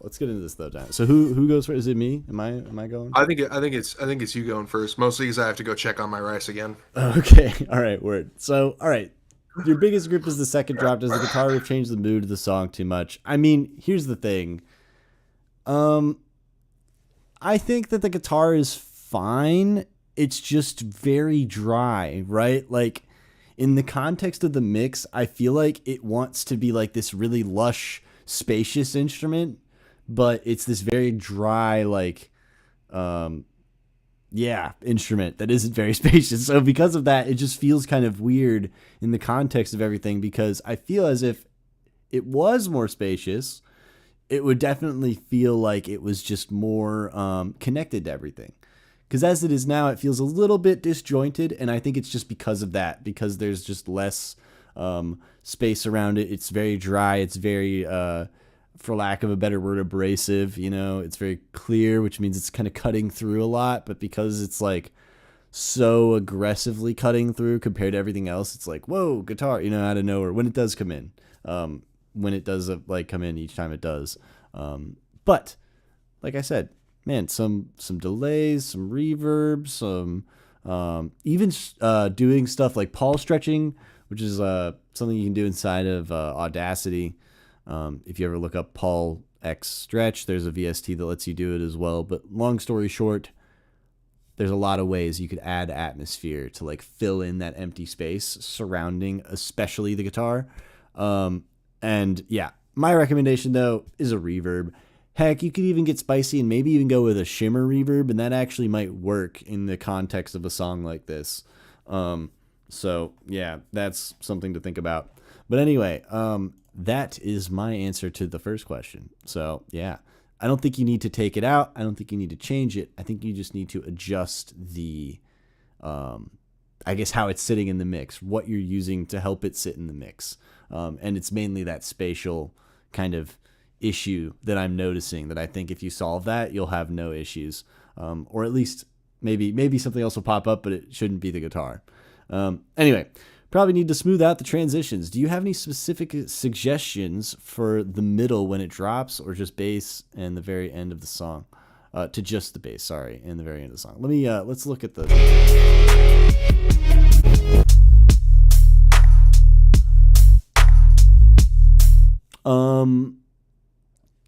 They don't have to be chants, but chant-like things on the offbeats, like do hey, you know, or like yo, or something even more dope, like some fucking laser beam sound. I don't know. It could be whatever, right? Something there, right? Something there would be cool, I think. Just kind of to help that like offbeat, almost like to keep the snare vibe.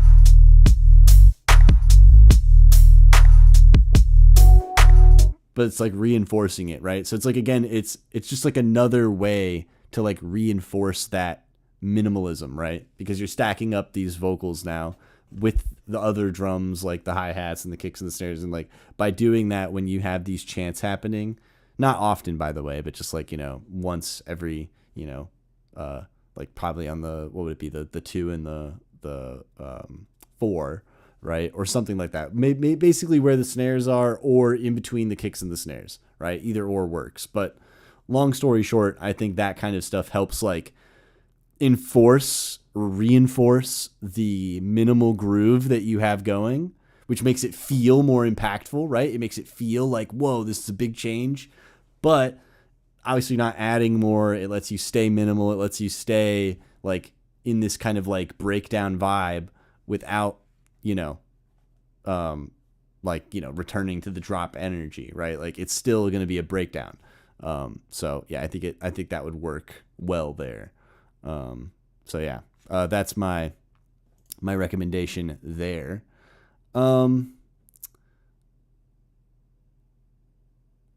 Let's see. Also in the second drop, I have the squaw, squaw, squaw, squaw, squaw sound, Lamau.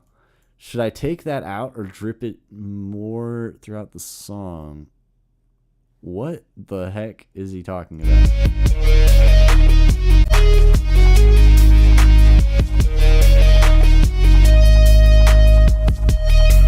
Is it that background like?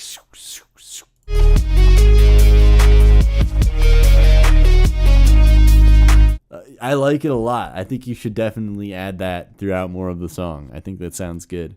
It's a nice little rhythmic support mechanism for the background. I think it's a little bit low frequency full. I think you can get rid of like a little bit of low mids in it and boost some of the highs. A little bit. Again, once again, just kind of like a little bit of like a tilt essentially. But other than that, yeah, I think it's a great sound. I think you should keep it. It's a nice rhythm. So yeah, I think it works.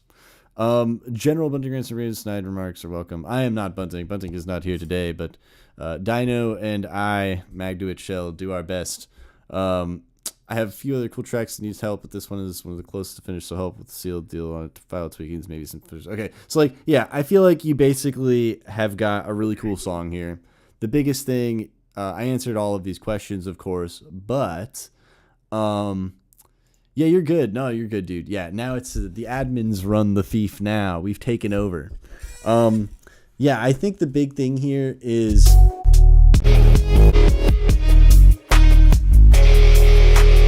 you essentially have a song that feels like it wants to be spacious, but is very dry. That's kind of the general theme of issue that I am detecting throughout this song, right? So because of that, there's like this weirdness between the drums and everything else. So like the drums here sound really good and they feel like they're in like a room and in a space, but the guitar feels like it's also in a space, but it's not the same space. And the thing is, like, you can either go one way or the other, right? Like you can either make the guitar essentially like fit in the exact same space as the drums, which I would not recommend in this case scenario, but that can work, right? But in the context of this song, I feel like you just want to turn it more into a, not ambient layer, but you're essentially using it as like a gluing tool for the majority of the instruments. And of course, adding more reverb on other things can be good too. But I would really focus heavily on trying to make sure that that guitar has more of like a glue. Think of it as like a glue or like a blur, right, between it and the instruments surrounding it. Just so that way it doesn't feel so like popping out of nowhere, because as of right now it's very abrasive and kind of like off-putting, right? So that's kind of my way of my recommendation on how to like help solve some of that from a mix perspective. You might also be able to get away with a little bit more arrangement complexity with it, but I don't think it's necessary. Okay, that's just a recommendation. That's like one more step you could experiment with if it's still not quite sitting the way that you want it to sit, right? But yeah, those are my thoughts. I think that's it. I think those are the questions. So Dino, you're up, brother. I came back and you were talking about putting like ambience on the guitar, I think, to have it sit better. There is a change that you can make to the guitar. Have it go the whole way through. Don't bring it in and out. Have it like always. That is a good point, yeah. Make it like, because you're doing the bass the whole way through, right? You're playing the same riff on the bass. It's entrancing in its own way. And then you could also like, have it be in like a 5/4 poly, like not polyrhythm, but like a polymeter, right? Have it be five beats, right? And so that you can have it hit a cycle, right? And then when you have these drops come in, they harmonize on the beat, in a certain way. So it's dissonant in some places and it's harmonious in other places. That's how I would work the guitar in, right? I would have it going like, have it do like a 7-note run, right? To where you're just playing the scale, or like a pentatonic run to where you're just playing the pentatonic scale of whatever key your track is in. And then just have it go. And then every time it repeats, because it's in a pentatonic scale, and I imagine your bass is probably playing within a pentatonic scale as well. If you have them doing the same thing, like the trick behind the pentatonic scale is you can layer any two notes on top of each other, and they're always harmonious, right? They always work. And so that's how you could do that. So it'd be entrancing in that way. That's how I would work the guitar in. But definitely find a way to have it always go in. You could be filtering it in and out. You could be phasing it. As to the last thing that Magdu suggested, if you make everything in the same space, that would help like glue it all together as well. I give this advice. Magdu has seen firsthand that I live this advice. 10% reverb on the master, and all of a sudden, your positioning problems, your spatial problems are solved. It sounds troll. It is a little troll. Obviously, put like a little bit of high low cut in there. I was shook So high when I pass saw it. it. I was shook. I was like, reverb on the master. I had to like, what? Like reverb on the master? What is that doing there?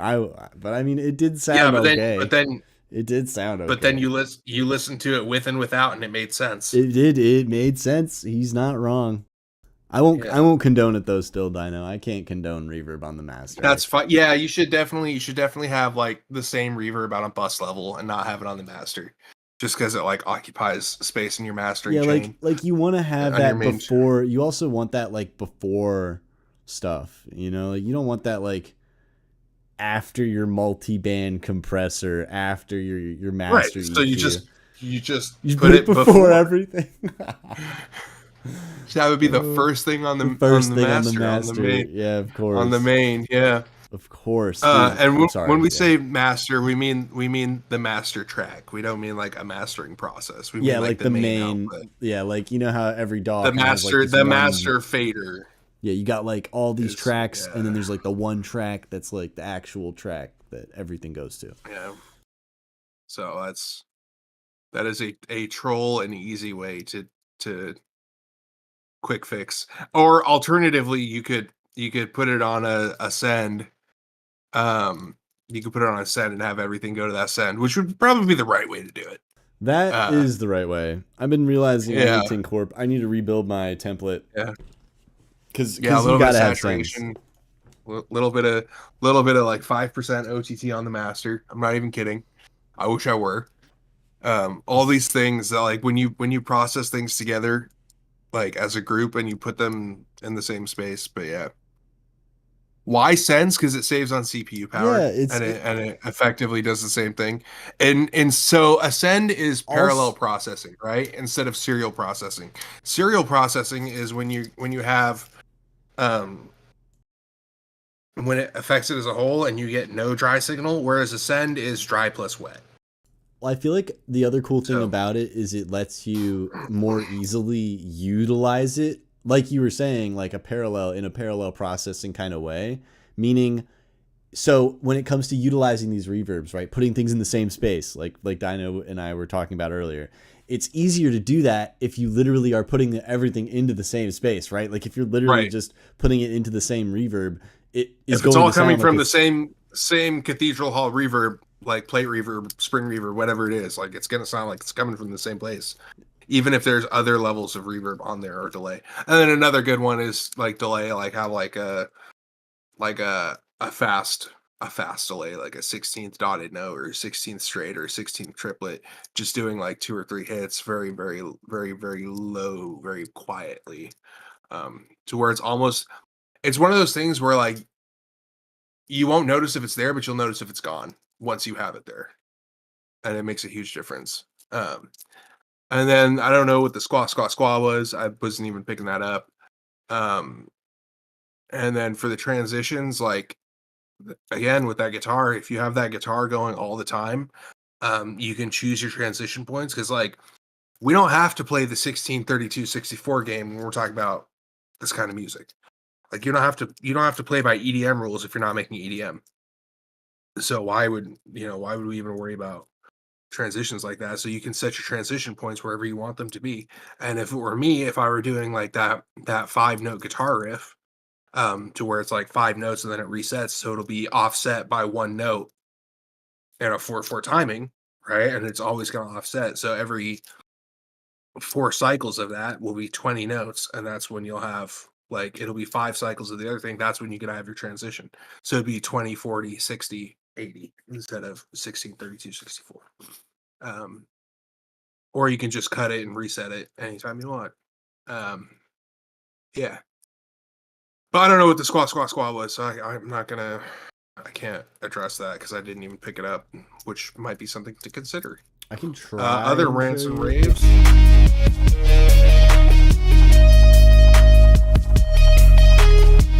I hear it. It's like that work. it's the kind of spungly, like, wet background effect. I hear it. Yeah. It sounds really fucking weird, but it is quiet. It is, to your point, Dino. It is quiet. Yeah. It's an ambience. It's an effect. It's not a forward element. Which, if you're trying to have it be a forward element, then I don't know. I think it was meant to be kind of almost like a psychoacoustic kind of thing where you're like helping feel out the rhythm a little bit more with another instrument without it being like super obvious. And I do think it does achieve that. But I do think that in the context of this song, it would actually be a benefit to you to make it louder. I think. Or not at all. Or remove it. Though. Yeah, but probably louder. I think louder though. But that's my opinion.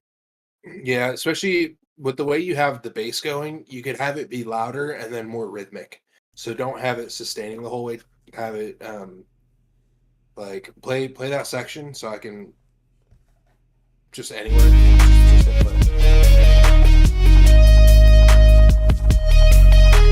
Yeah. Gate it to that triplet kick so that it only comes in when the triplet kick is hitting, and then have it be a lot louder, and then have it not at other times. Is what I would do. Is how I would introduce it and use it. So it's like do. So it's like squat, and then nothing, and then squat, and then that could add to kind of like the call and response feeling of the kick doing its thing. So yeah. All right. But yeah, here we go. Yeah, I think that was a great track, Lunar. Also, Ian, you're too kind. But no, Lunar, that's a vibe, dude. I think that this track is cool, but it's so it's like, again, it's close but not there, right? So I think that this is where finding the space of a track, I think, would be what I would focus on if I was you. Like understanding atmospheric related things and how to use like well, I guess I shouldn't have even said that. How to use time-based effects to kind of glue things together, right? Reverb, delay, whatever time-based effect you want to experiment with. But some of them would definitely, I think, benefit this track. And yeah, no, I think I forget if he's on Lunar. I don't know if you're on Ableton, but if you are, I always tell people that, well, Ableton or FL Studio actually, you should get the Hybrid Atmos off of my Patreon. It's free. It's a reverb that I use all of the time on these types of instruments. And I'm not saying that in the context of this song it'll be exactly what you need, but I would recommend trying it out for situations where you need to use a time-based effect to fill in space, because it's like really, really good. I abuse the fuck out of that. It's like so good because it's like it just fills in the space. It's very useful. Yeah, and like it's a space that's mellow enough to where you can put stuff on top of it. You know, like it's not going to be like this thing that has to like take up a lot of space. You can cut it out as much as you want. You know, you can sidechain it out as much as you want. Right? Like it doesn't have to be this thing that needs to be there, but by having it there, when it does exist, it kind of fills in those little tiny gaps where there's no energy, so that way it feels like the song is a little bit more flowy, a little bit more connected, and the timbre of that reverb is, of course, the timbre of your instrument as well, so it all feels connected. It feels great. I was gonna say it doesn't color the timbre at all. It reuses what's already there. Yep. And so it layers it layers into the dry sound pretty well, pretty good as well. Yeah. So I try not to flex too So much, but that I literally use it all the time because it's so good at that. And you can do the same thing by basically all it is. It's a curated um, convolution reverb. That's basically it's a curated convolution reverb that's using white noise, right? But you're in Ableton. Yeah, just go on Patreon, look up Magduit, and there should be a post on there that has like all of the free racks or something. Or if you just type in Atmos, it'll pop up. But yeah. Anyway, long story short, reverb is great, and long reverbs are really great for filling in space in a way that's kind of like I don't know what the word to use is, like seductive. Like you don't really notice it, right? It's like you're like, why does it feel good? You know, but it feels good because it's not just a space with nothing in it. So yeah, it's just better. Anyway, good track, Lunar. On to the next one. We appreciate you stopping by. All right. Don't Stop Feef, a clever alias. That is kind of I mean, what is this? What is this? bro, I sent you that picture in fucking confidence, okay? What is That was for your eyes only. I feel really betrayed right now. All right. Here we go. Don't Stop Feef.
Well, all right.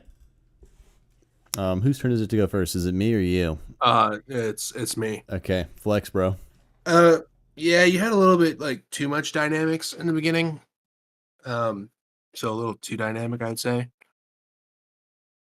Uh, but yeah, I wouldn't say it was overcooked necessarily.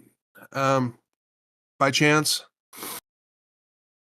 Um, and then I don't know. I felt like the kick was kind of disappearing, if there even was a kick, or maybe it wasn't sidechained right or something. But there was sidechaining going on because everything was moving out of the way for the clap and the snare.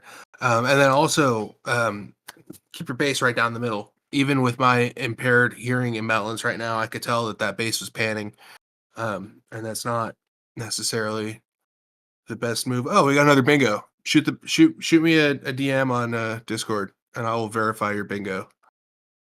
But um, you know, we just bingoed 1 hour ago. If you guys have been paying attention, that was when the original bingo hit, or at least when I marked off a bingo. um, but anyway, during the chorus and the stops where it cuts off, is this providing enough of a break from the mad? No, it's not providing any breaks from the madness. So here's like, there's a lot of great sound design, there's a lot of great drum work, right? But it's not rhythmic in a way to where like I can latch onto and like groove with it and like feel like a movement going. Like there's no rhythmic groove that I can really grab onto, right? Um and so like that's kind of an issue is where I would kind of say that like that's where my main gripe is with that. And this is kind of just me roasting it. The snare was fine, I'd say, addressing question 4. And then so the beginning felt chaotic, and then the end felt like an interlude. Like it wasn't chaotic enough. It wasn't like moving enough in a like a rhythmic and grooving way. So I guess that kind of answers question 3 there. I don't know. I really enjoyed the sound design on this. But like it feels like we could have been more intentional with the placement of the stuff, and we could have had more of like a moving groove going, right? But aside from that, like everything was super high quality. Aside from that kick not really coming through, everything kind of fit like sonically in its own place, frequency wise, it fit in its own place. Nothing was like screaming at me, like, and in the beginning the drums were a little bit too hot, but maybe as the track progressed or like as the other frequencies picked up, like it didn't feel that way. But like the sound design was sick. I just sometimes when I have a track like this, like I like to stem it out and then just borrow the sounds for other tracks and just build my library, right? When I don't have any kind of like clear direction of where the track is going, and it just feels like a mishmash of a whole bunch of different. It's like a smorgasbord of sound. Is how I felt this was, right? Which is cool, it can be cool, but then like it goes from like being too madness, too chaotic, can't be followed, to now I just feel like it's an interlude. Like it's like now it's become the second half has become not interesting. I don't want to say boring because it's not boring, but it's just not interesting. It doesn't hold the attention. It becomes repetitive very quickly. Even though it's doing crazy stuff, it's just doing the same crazy stuff over and over again. It's not evolving in that sense. So the beginning's a little too evolving, to where like we're not creating any kind of motif that we can follow. We're not creating that anchor that we can follow. Maybe that'll be good. Maybe anchor sounds will be on the next bingo card. I don't know. We'll see. Anchor sounds and side chains will be on the next one for sure. But yeah, I don't know. I enjoyed it. It wasn't bad. It wasn't great either. But yeah, I don't know. It's just I feel like we could be a little more intentional and a little more placing with this. And that's where I stand with that. Um, but go ahead, Mr. Magnet. Yeah. Still waiting on that DM from Lunar Guava as well. Oh. Yeah. Yeah, on his bingo. Yeah.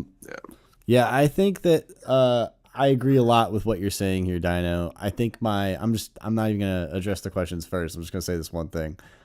I think that this is a really cool idea, but you like duplicated the idea a bunch. Essentially, is Yeah, like it's what it feels like. it's also too many cool ideas at once, and then just over and over again.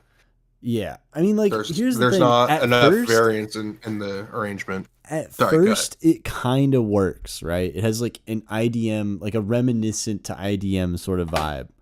But the problem is that in IDM, like if you ever listen to IDM or look up IDM or want to research IDM, I highly recommend it. You'll see that there's a lot of really fast, really quick, really dynamic things happening, but they give moments of, there's lots of silence. There's lots of kind of just moments of nothing, right? Like up to silence and then like leading back into like, it's very dynamic is what I'm trying to say. So because of the dynamicness, you're essentially like not having to deal with, I don't know, there's just a lot of less issues that you have to deal with when you're more dynamic, right? So like you can get away with more repetition, more things being constant because it's so dynamic.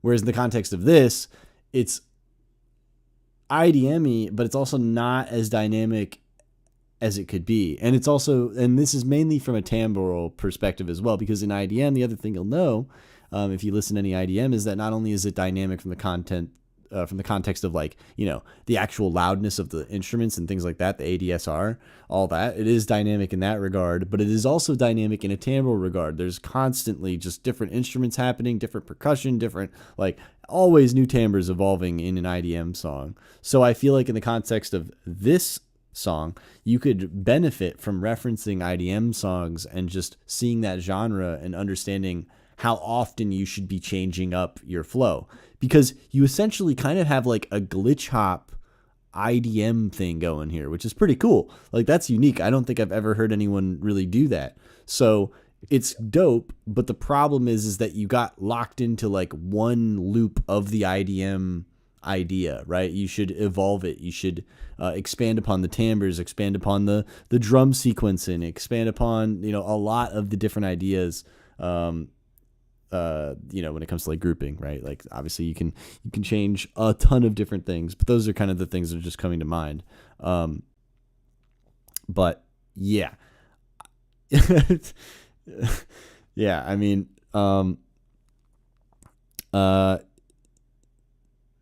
yeah, I'm sorry. I was just looking at what Lunar said. You can always DM me, bro. Just DM me, bro. But no, I think that the overcookedness is not really there. So I'm addressing your questions now.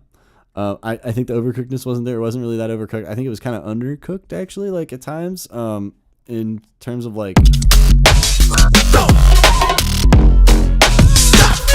you know, like there's still room here, in my opinion. But again, the mix is clean though. So at least like you didn't over squash it, right? Which is important. So you didn't over squash it. You did a great job, like making it loud, but I still think you could get a little bit louder. But again, back to your questions. It's not too hot is what I'm trying to say. During the chorus on the stops where it cuts out, is it providing enough of a break? No. Dino kind of addressed this a little bit, but I'll kind of go one step further. Whenever you're doing those moments, I think you could benefit from leading up into a handful of those moments, maybe like the second one in a big phrase, right? So you've got like an 8-bar phrase or whatever, or a 4-bar phrase. Maybe, you know, if it's towards the end of those 4 or 8 bars, the second one of those, having like a reverse reverb vocal and having that long tail reverse reverb go into the vocal and then have just the vocal with maybe the drums, and then after the vocal is over, having the drums and everything else cut out, go to silence, literal silence and then have the next section come in. I think that's a great way to like create turnarounds and accentuate the vocals without them feeling so I guess strange, because they do feel a little bit strange, right? When the chorusing when these, you know, so those stop, right? It's popping up out of nowhere, and it's like, whoa, you know, like I wasn't ready for him to say stop, like especially the first time, and like if you have like the vibe of the vocal, it doesn't even have to be like the full word, even if it's like like some vocal from the word that he was saying. Any of that being reversed into these moments can help lead the person into it. And after you get into that moment, you can then treat that moment as a way to then create a break, right? So when you lead people into that stop, you could actually stop the music, right? It would be kind of an interesting idea, right? You know, you literally cut to silence, and then you can have the song come back and play at the next downbeat, right? So just some ideas, at least with regards to that. It's not too busy though. I do think that it does feel a little weird, right? Like as I just suggested, it does feel a little bit like out of place, but it does not feel bad, you know? Like it's a good idea. I think it's just that the way it's sitting in the mix, and the way that you're incorporating it and like psychoacoustically like leading people to it could be improved, is all I'm saying. But yeah, during the chorus, I think that you did good. Like the stops are good. I like them. Does the long sub note bass line with the high end basses and synth synergistic and groove? So you're saying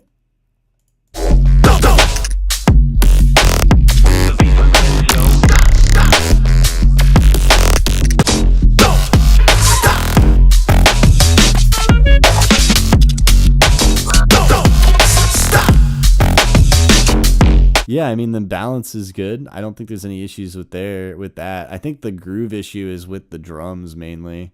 Cuz like the kick is just not, I think Dino said this actually, but the kick is just not like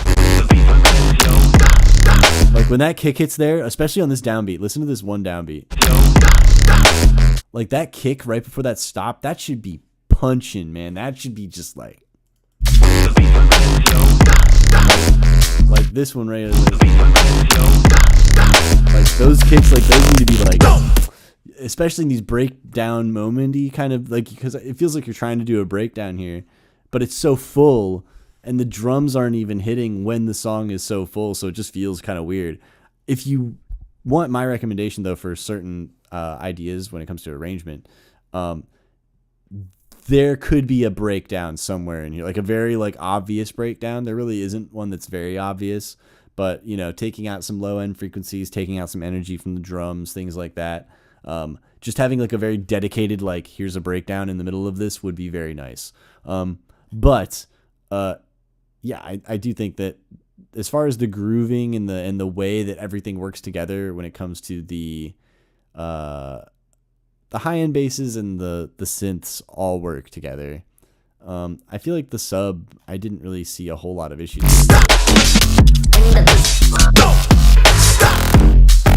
There's some moments with low mid mud, but I actually no wait. I think it's actually me just seeing the kick sweep. So you really just got to make sure that the kick is side chained. That's really all it is. Snare is a new. Do I swap it? I kind of like the snare. You could do a little spicy vibe and maybe add like another snare, just for like a rim snare to kind of use as like a little extra quiet hit to like create this feeling of like even more like hyperactivity, right? Like you wouldn't be side chaining the snare or anything, but you just use it as like another percussive piece to like connect the listener to the snare, but it would kind of just be a thing to kind of increase the hyperactivity of the whole vibe. But yeah, I think that's about it. I think that, yeah, I mean, I covered all the questions, but Yeah, really cool song. I think that you have a good idea here. It's essentially like IDM glitch hop, but it's like not dynamic enough timbrally, and it's not dynamic enough tension wise either. The tension is not quite being expressed well enough, I think. I think you could do a better job with building and releasing tension, creating moments of release and moments of rising tension, right? Building up into a drop, right? Things like that, I think would be a really hype thing to do here. And again, IDM does that in a lot of different ways, and they do it in usually very like short ways. So these buildups aren't like long or anything, it's just that they do still need to be intentional, right? They need to be there. There needs to be this feeling of a building of tension, and the release of tension is just not done in the same way that you would expect in like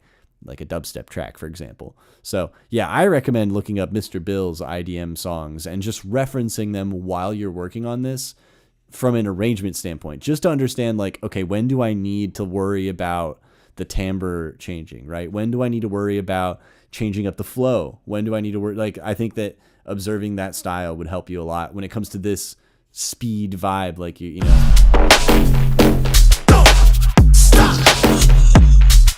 Because in my opinion, there's like room for more percussion. In my opinion, there's like a lot more room for like, and I mean like subtle background percussion, not like forward percussion, but like lots of. I think Detox Unit is another great example of that kind of style for this stuff. Detox Unit would be great. But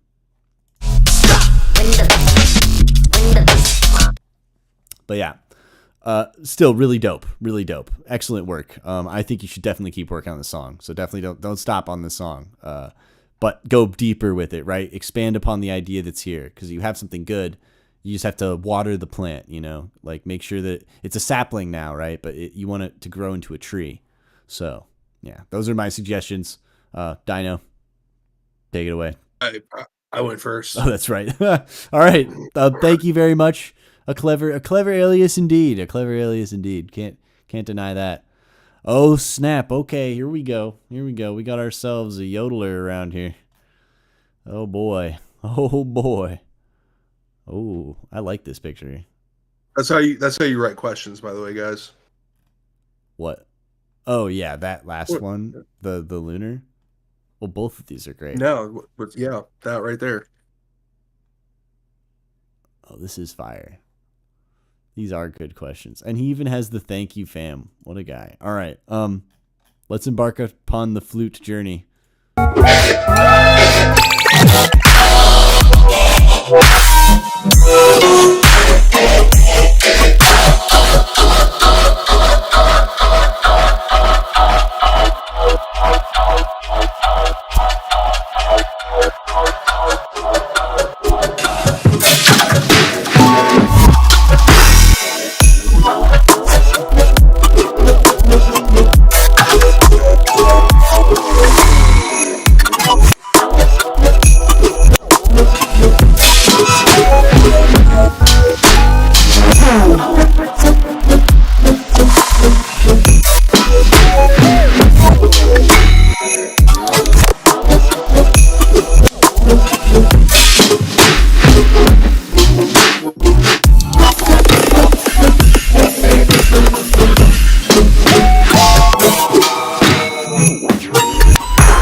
Curse Candy Lantern.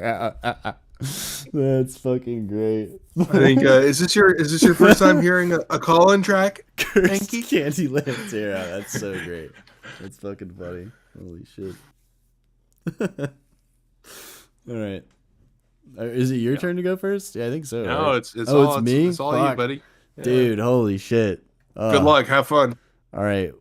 We'll do intro and first drop later. For now, got the midsection and second drop mostly dialed in. Does the midsection before the drop last too long, or does it feel like too much is going on?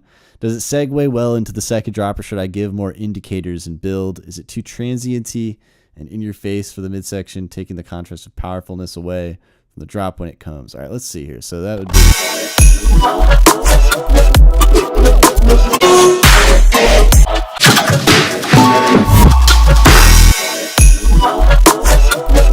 So this is your kind of midsection here, right? Like this is the technical what did you describe it as? Yes, the midsection. So I feel like it's good. I like it. I don't think it's like too long. There's a part of me that wanted how do I describe this?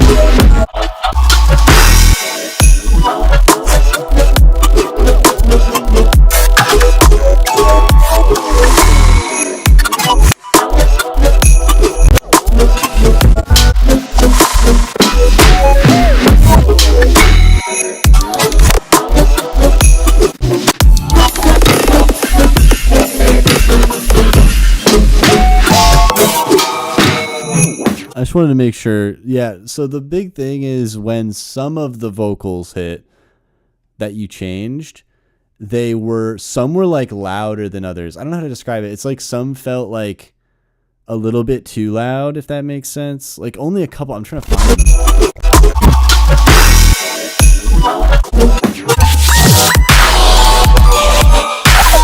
Like that, right?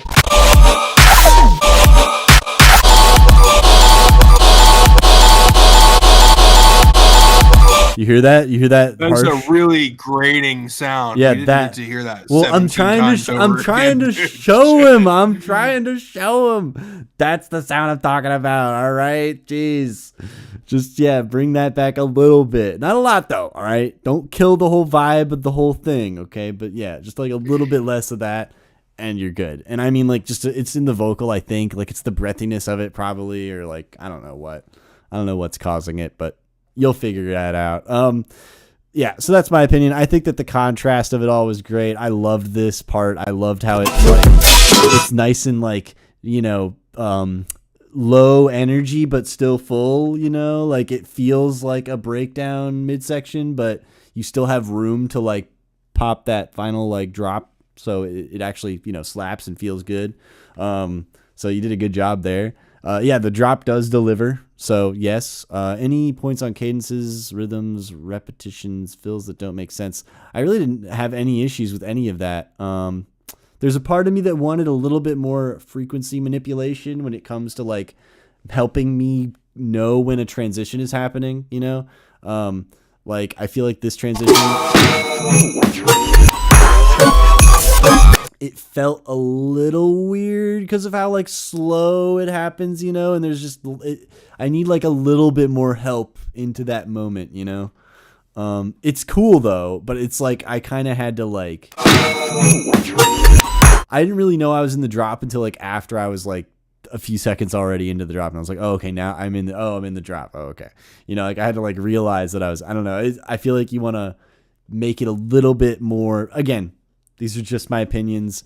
I could be wrong. It may be fine. It's just how I feel about, I don't know. It's such a wacky thing, right? Because like I want this moment to feel impactful. At least I think it should feel impactful. That's my opinion, right? And it does feel impactful, but it doesn't feel like more impactful than like this moment, right? Like this breakdown still kind of feels like as impactful, right? But it's not because they're like this is too loud and this is too or this is too quiet or anything like that. It's more that it's just the transition isn't as like obvious. Like I think you want to be trying to take away more low frequencies, take away more information before we get to this point, so that way you can give more information at that point. And yeah, I think you probably know that. So yeah, that's like the big thing. Okay, yeah. So I had heard this once before. I recommended changing the timbre of the main choir sounds after 8 bars or so. Did that, and still got to mix it in. But does that work, or is it too heavy-handed? I thought it was great, super dynamic, but it's like not so dynamic that it doesn't feel like it belongs in the song. You did a great job with that, in my opinion. A faint mini riser, yeah, something like that. Like anything, just all the tricks, but it just you gotta like help us into that moment so that it feels more impactful, because it does not hit. Like the drop feels fucking great, but the very, very impact of the drop, just this one downbeat just doesn't slap, because it's not until like that third or fourth downbeat that I'm like, oh, okay, I'm in the drop, whereas on that first downbeat, I should be like, yeah, I'm in the drop, so yeah. Anyway, overall, does it fuck? Yes. What does not fuck? The fact that it's only 1 minute and 45 seconds. It's kind of weak sauce, bro. Sorry, dude. That is like super uncool. Only 1 minute and 45 seconds of this heat. I'm playing. But anyway, those are my thoughts, Colin. This is crazy, dude. You should definitely cook on this. This is fucking cool. But yeah, Dino, take it away. All right, let's see those questions. Does the midsection before the drop last too long, or does it feel like too much is going on? Does it segue well into the second drop, or give more indicators?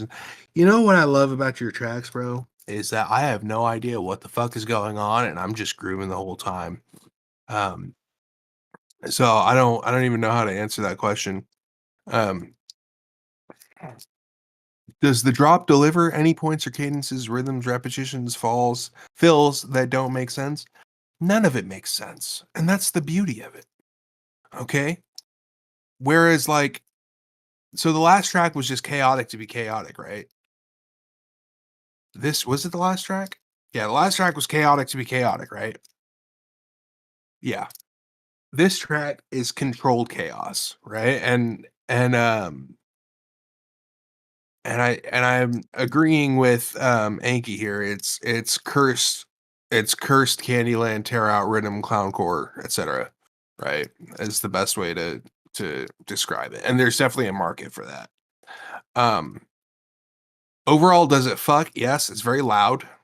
That part kind of does not fuck. That's what makes it fuck, and that's also what makes it not fuck.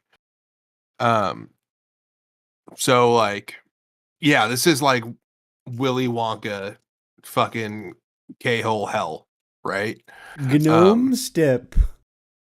Gnome step, yeah. Gnome step. Actually, what you're referring to is GNU/step, okay? Anyway, sorry, little interjection there for my super nerds. So yeah, that's I have trouble feefing on your tracks just because I don't know how you'd even be able to improve or detract from it. Maybe in this case it's a little too loud is what I would say. Just not fuck about it. I want some more dynamics. Does that give us yet another bingo? No, it does not. Not yet. Almost. I well, feel we have like... we have two bingos in two different columns, so we're there. Wait, did you say too dynamic or not dynamic enough? Oh fuck! I guess I probably... It's not dynamic enough. Yeah. It's too loud across the spectrum for me. Yeah. I do agree. It's one of those things where like I like -3 luff music, okay? But there's a problem with it, I've noticed. I feel like it really feels good but only for so long. Like, it's hard to really listen to this like loud in this way for long periods of time. But the cool part is I think you can still push to -3. It's just you have to find, how do I describe it? There's like every instrument is going to have these moments, like, and it's only for moments of time, but these moments where they kind of give off these like really resonant and painful frequencies, right? Especially if they have high frequency content and stuff like that. So the key, I think, anyway, is to be able to dynamically control all of those peaks across the entire stereo space, right? Because this is not just in like the mono space, but like also on the sides, in a way that you want to control them in a way where it's dynamic enough to where you don't like get rid of all of the, you know, actual interesting aspects of your sound. But obviously not so non-dynamic that it just feels harsh and gross. And I think a lot of that is like a very intentional, like, you know, cut this here with an EQ, you know, a little bit here and there with dynamics, right? Or maybe no dynamics. But my point is, it's a very like annoying but also important process of like slowly getting rid of harsh frequencies. And I don't think that something like Soothe or like Smooth Operator or Gullfoss or whatever, right? I don't think anything like that can like really do that. You know, like it can help with that process, but I don't think it will do it all for you. I think you really have to find like these frequencies that are like super annoying and get rid of them dynamically. If you're trying to push for this kind of loudness, right? Like if you're trying to go for -3, there's like no room for any harshness. So like that one sound that I was playing over and over again is a perfect example of like, there's these moments, and it's only for short periods of time, but like these moments where you get these little harsh, like, it's like you're getting like poked with a needle every so often. And it's like everything else sounds good, but then that little poke with the needle happens and you're like, fuck. And you know, it kind of like ruins the good parts because you're so distracted by the like annoying harsh part that just happened.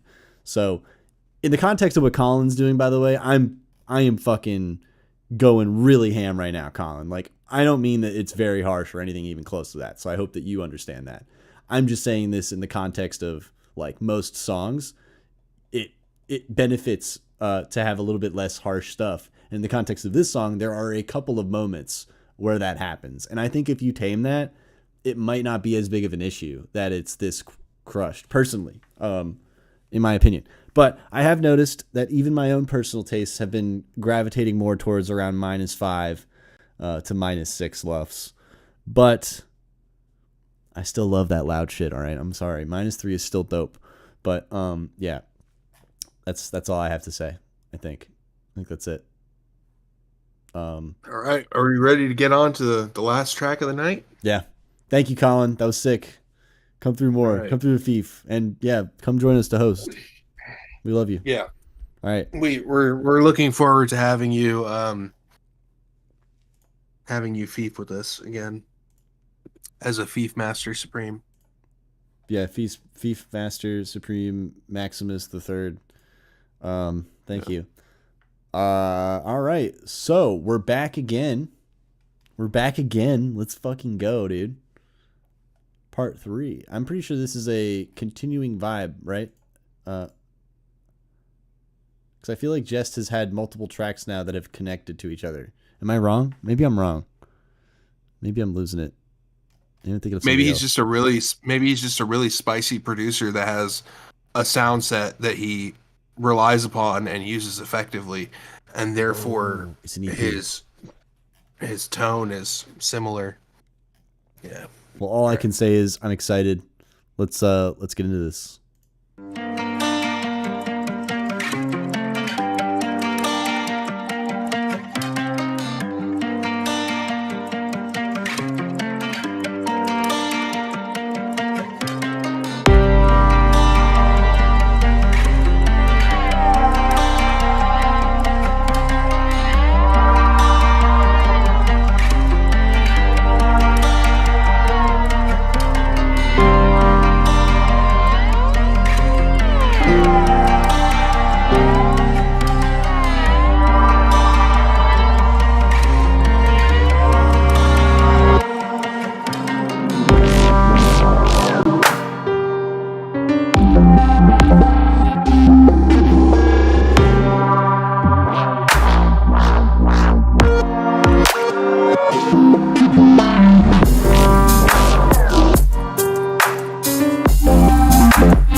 All right. Flex Dino. Let's just get the elephant in the room out of the way.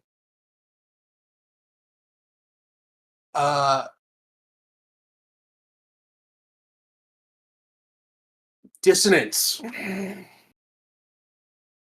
is a thing when used tastefully.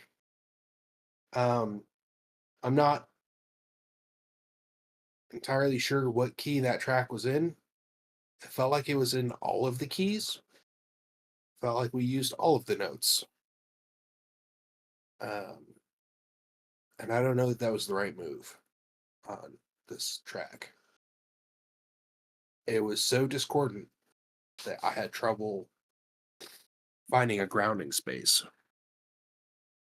So I'm going to try and keep that to the side and not address that again. But that was a huge issue for me. To the point where, like, I couldn't even pay attention to the questions because I was really surprised at how, like, not rooted in a single, like, melodic language this was. Which is strange because you had that guitar arp going that you could have easily based off of. Anyway, cleanness of the low mids, nothing stood out to me. So yeah, I don't know. But again, I was too distracted to even pay attention to that.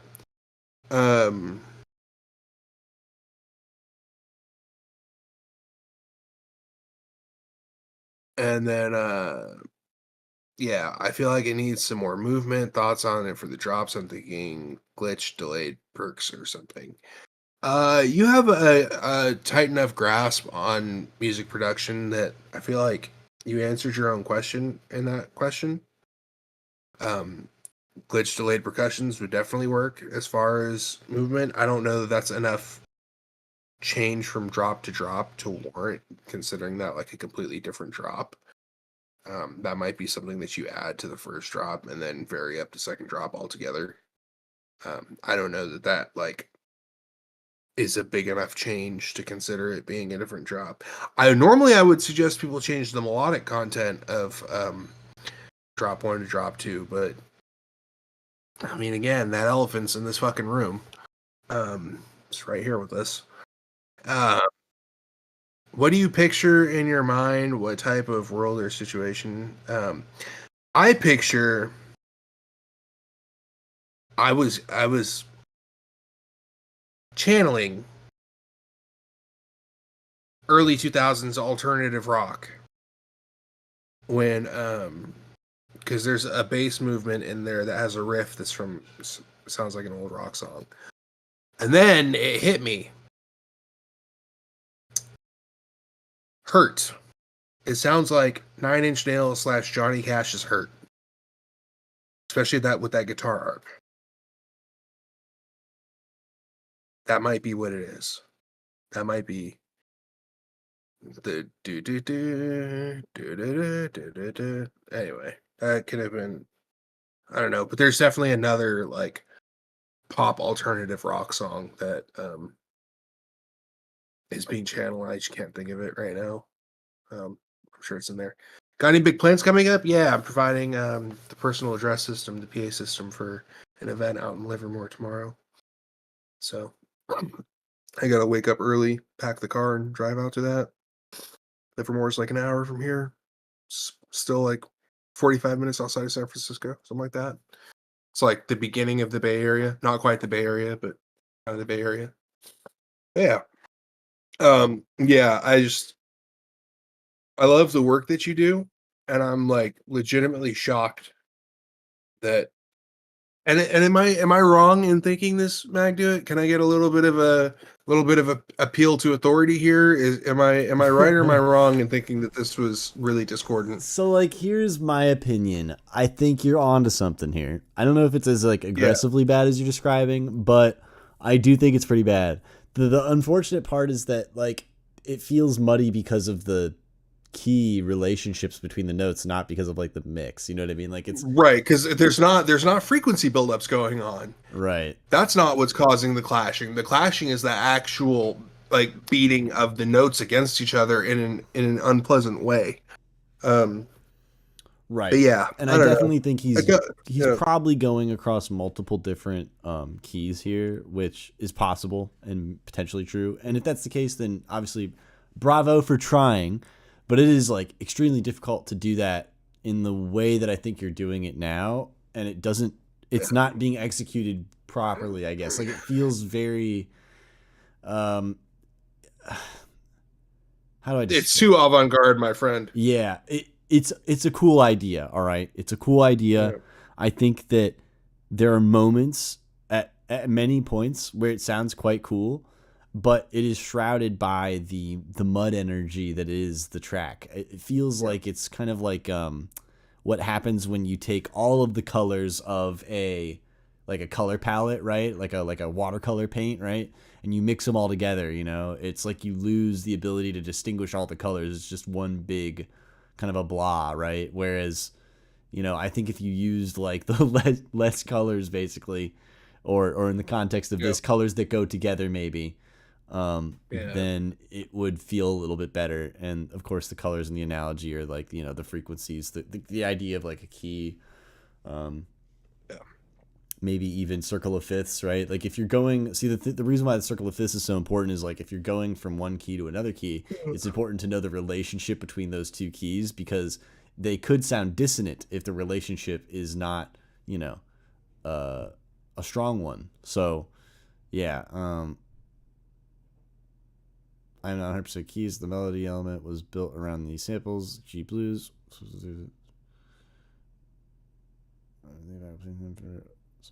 So wait, are they all G blues? So you're saying the samples are all G blues, or because the thing is like if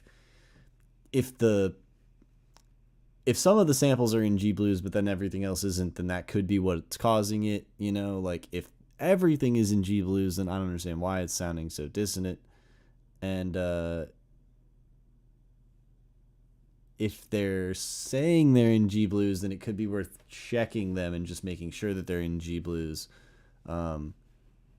which could be kind of an arduous process. But the idea would be you'd have to single out the notes, maybe try Ableton. I forget if you're on Ableton. I think you are. Do the Ableton like MIDI, track to MIDI, and try to like, you know, figure out what notes are what. And just see if it is actually G blues, right? Like, and then switch the Ableton MIDI quantizer to G blues, and like, okay, it's like, is it the same, right? Because I mean, like G blues, if it's all on the same scale, then it should sound fine. But blues scale is also kind of a dissonant scale.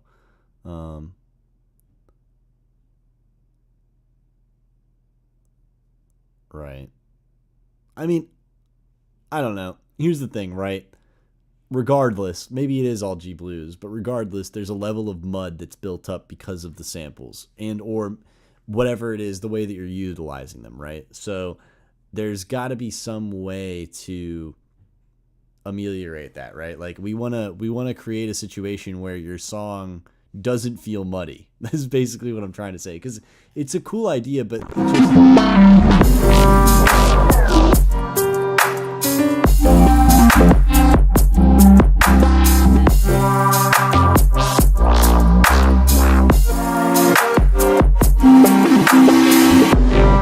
it's cool because I really like, so like here's the thing, I love the flow of it, I love the sound designs, I love the arrangement for the most part.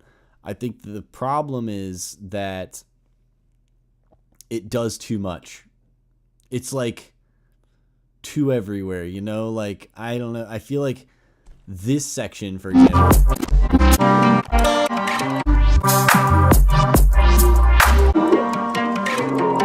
like, I don't know, the guitar for, like, I guess that's the thing, right? It's like the guitar feels out of place is a good example as to, like, one point. See, my favorite kind of sections were, from an arrangement perspective, these sections, But then, unfortunately, the mix here is not where I would want it. So, for example, you have lots of like low mid buildup in this section. And you can see here because there's some resonances like in that like 400 hertz, for example, that peak up really, really high. So there's like some mixing stuff that you could also improve, but I do think that a lot of it really comes down to the fact that you have a lot of dissonance. So in my recommendation to you is this, okay? You should definitely try and get rid of some of those resonant frequencies first, and see if that does a little bit of help to the muddiness factor. And if that doesn't really fix it, then you might want to just really make sure that those samples are hitting the notes that you think that they're hitting. And a good way to test it is to like hold them up to like, you know, something that is that note, right? Like just to reference a note that is the note that you think that you need it to be. So yeah, that kind of stuff is what I would recommend to you. But anyway, I mean, like, it's a good song. Like, so here's the thing though. There are moments in here where I'm getting like Cohen sound vibes. Like I'm getting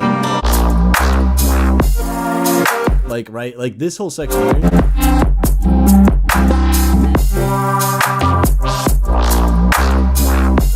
Right? Cohen sound vibes, but then you do this reverse piano thing, which totally takes me out of the Cohen sound vibe, right? So like that's like an example of where like the arrangement was like almost insane, but then the reverse piano kind of like took me out of the moment, I guess. I don't know how to describe it. So it's not bad. It's just it feels more like a freestyle than like a real song, you know? If that makes sense. That's kind of my opinion at least. But let me keep going. Cleanliness of the low mids. Trying to cut out the EQ. Yeah, I think that the low mids are still a little bit not that clean. Excuse me.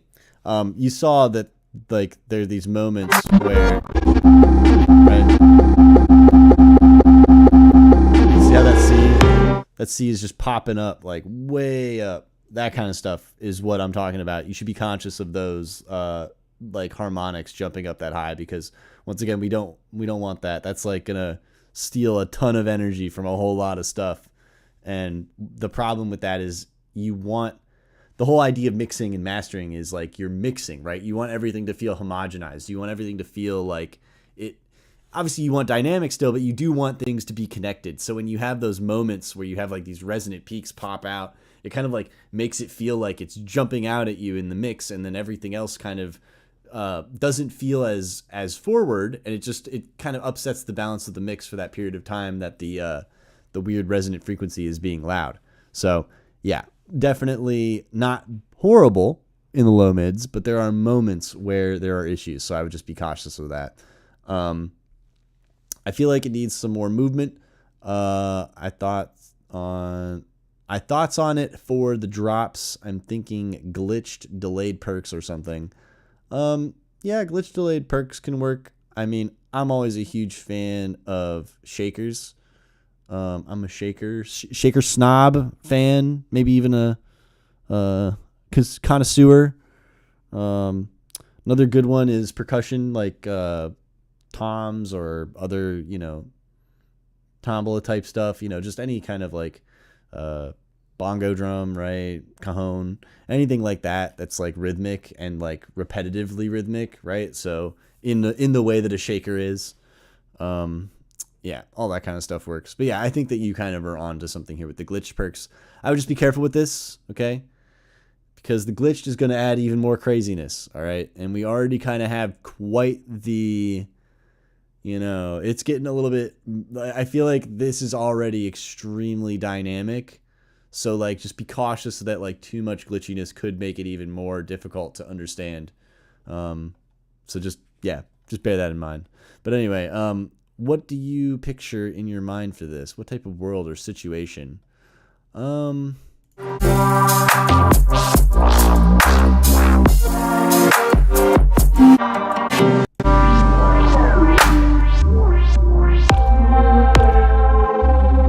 in this section, all of the mid basses are too quiet. Like those like LFO'd low pass sounds.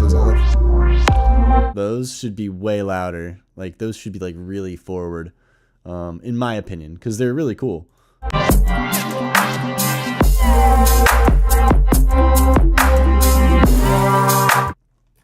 But yeah, let me think here. What vibe does it give me?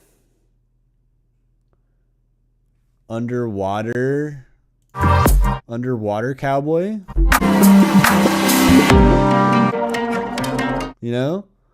We've already got the regular cowboys, and then we've got like what other types of what's the other one I'm thinking of? Space. We got space cowboys. All right. Now we need water cowboys. All right, that's the next one on the list. Okay. Yeah. Underwater cowboys. Underwater cowboys. Yep. Just like space cowboys, but underwater. You know. Got any big plans coming up? Not really. I mean, I'm kind of just working on a ton of music ideas. I guess I'm really trying to finish an album. And I'm getting closer, but you know, the songs stack up and I'm like, I've only got like 2 or 3 that I'm happy with. And then what sucks is like a month will go by and then I'll get one of those 2 or 3 to like sound even better than I did before. And then I'm like, fuck. Yep. Now I gotta like fix these other 2 and 3. And now, then, now it stands out above the others. Yeah. Yeah, and then I gotta fix the other 2 and 3 before. Yeah. And so what I'm realizing is like I want to get to a point where I'm really, really satisfied. Where I am, I think. And yeah, so it's once I get to like maybe like 6, 7, maybe 8 tracks, I'll start considering putting some music out there because I have some really good ideas. I think I don't know. There's some fucking silly songs I'm working on. So that's what I want to do. Those are my big plans. I'm also going to be developing a website soon. Love you guys. Nice. Thank you for the Feef, gentlemen. Thank you for all the tracks tonight. I feel like we didn't really have any misses tonight. Everything had direction and vision for the most part. Thank you, Mr. Magnet, for hosting the Feef. Thank you, Feef submitters. I need to go cook dinner, so I appreciate y'all. I'm sure Magnet's got stuff he needs to do too. Yeah. So thank you. Yeah. Come Peace back out. next week. Same bad channel. Thank you guys. We love you.